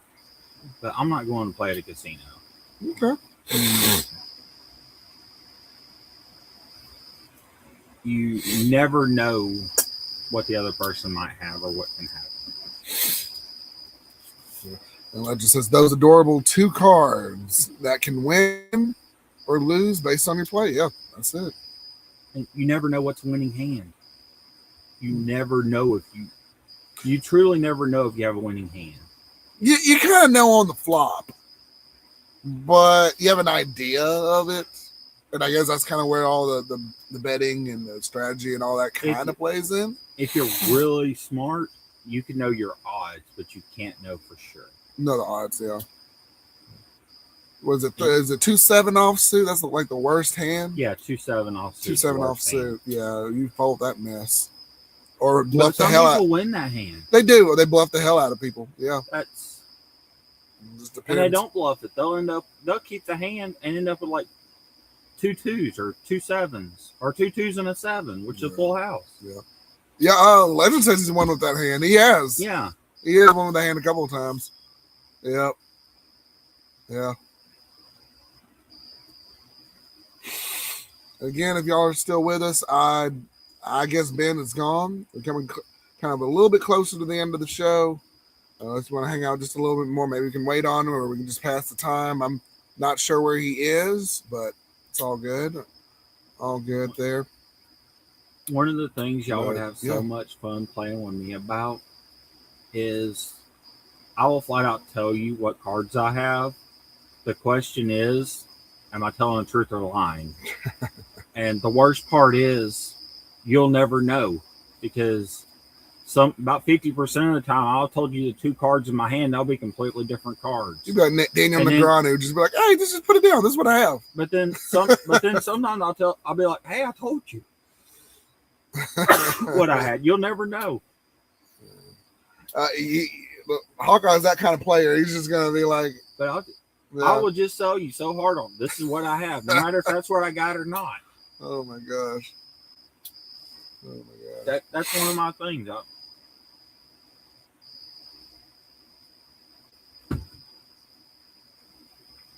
yeah, it's all good. All good. All good, man. All good. Got 3 people watching here. Appreciate you all kind of hanging out with us. Yeah, comment in the comments section, man.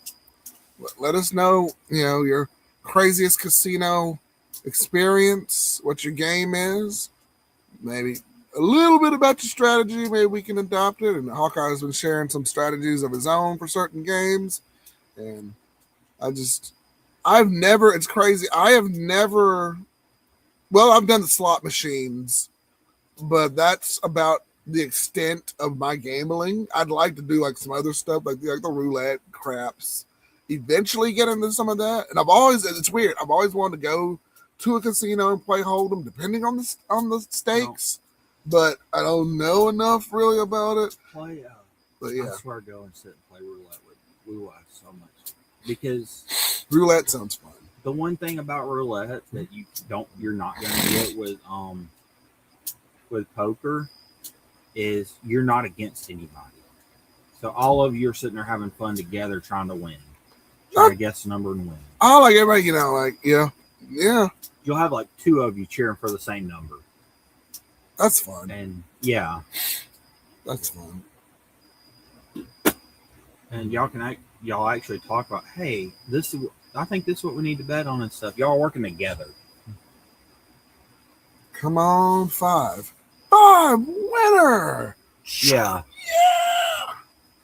There we go. All right, and that's fun. That is fun. However, don't follow other people's strategies. A lot of their the people I played with that first night and the second table I sat at the next day, the first table I sat at the next day on roulette, those guys were just betting on all kinds of numbers. They were only getting dollar chips. I was getting $5 chips and playing smart. Yeah. But they were playing dollars on. They had all kinds of stacks on all kinds of numbers. Yes, if you hit one of those numbers, you come out good. But if you're betting $40 on 5 different numbers, and your statistical odds of hitting those numbers, or they were betting on like 8 numbers. Yeah. Your odds of hitting those numbers is, kind of low. Yeah, you'll win some money, but you can take that $40 and stick it on a dozen. You got more numbers covered. Or you can take 20, stick it on 1 dozen, stick it on a column, and you'll win. You'll honestly win about the same. Because the payouts are the exact same as the odds for each one. Your odds of, if you put $1 on each of the 12 numbers, or put $12 on the dozen, your odds are the exact same. Okay. Interesting.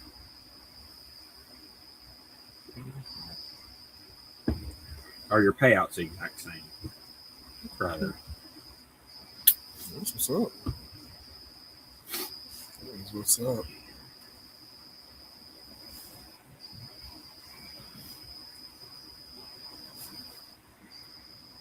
And there is table etiquette.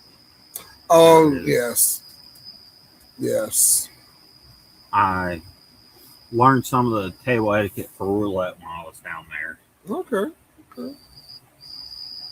So luckily there was the lady I was playing with that I was talking to was real nice. It was not the first night I played. There was like 3 people that were erratic.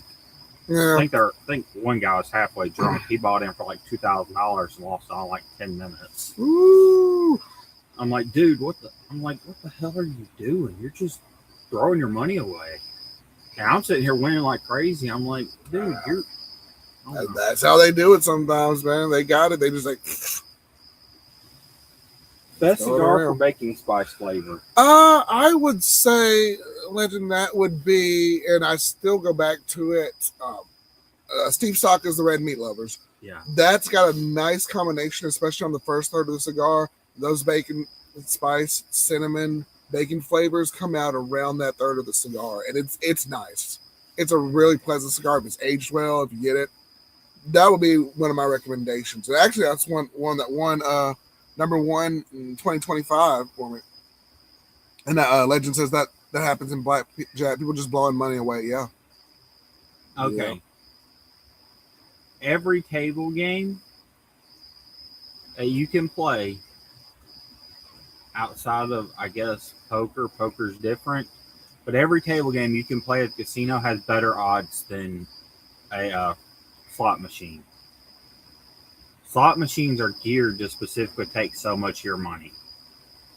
Yeah.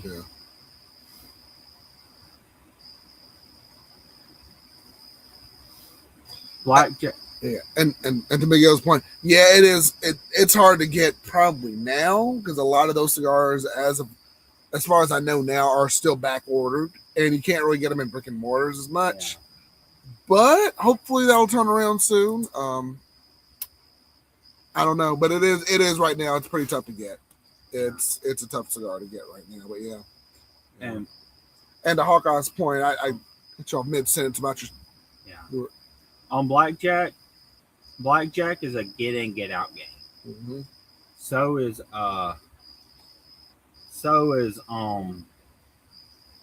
what is it? Dang, I'm trying to think of what it's called. Baccarat. Baccarat is a get in and out game. Baccarat tends to have the best odds of any casino game. But never played Baccarat. Baccarat's straightforward. Okay. I mean, you bet on banker or player, and whichever comes out with the highest wins. The score is 1-9. Okay. So all your face cards count for 10, and the 10 counts for 10. Mm-hmm. Then every number counts for a number, and ace is 1. So you get 2 cards, and I don't understand how sometimes they do a third card and sometimes they don't, but sometimes they do. Okay. But so that'd be a fun game to win Baccarat. Yes. Yeah. Well, it's very straightforward. I can show us. I said this weird ass poker game. I have no idea I can't remember what it was called, but it was like you place different bets, and when I walked by it, I had like $800 in chips. I had like $800 or $1,000 in chips. Yeah. So I had so I gave him a 500. No, I had 800 or something. I didn't have 1,000. I had $1,000 chip. So I gave him a $500 chip, and he gave me some $5 ones, and I played. And no idea what I did, but I placed my bets and hit every one of them. I won like $400 that hand. What killed me and goes back to what I was saying, I went into the casino the first night. I only took $200. I took $200. I was up to $2,000 at one point. Dang, man. And the only thing I was playing was different table games. When I thought, hey, I'm going to try out some slot machines. I'm going to play some slot machines because these are different than the ones we have. That's where I lost all my money. Oh, man. Slot machines are where I lost all my money. Playing table games strategically and smartly, I was winning bank. And honestly, I know I was up 1,400 at one point. I was up 1,400 the first night, and then I played 200 on slots, and I walked out with 1,200. But the next day, I played a bunch of table games. I was probably up to $2,000, $2,500 at some point. I never actually counted, but I know I was probably up to that. On $200. And only one game did I not have a strategy for, and that was that poker game I'd never seen. Oh wow! I just got lucky on it. Like, I don't know what the hell I'm doing, and there were like 2 guys sitting there talking. And I'm like, hey, I'm gonna join them and talk. Okay. Interesting stuff. One of them was smoking a cigar or talking about a cigar or something. So that's why I sat there. Okay. All right. Good deal.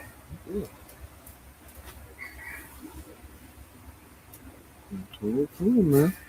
Like I said, we've hit the 2-hour and 30-minute mark. If you have any other questions, anything else, I'm in AM. So we got 3 people watching there. We're just hanging out, chilling like villains here.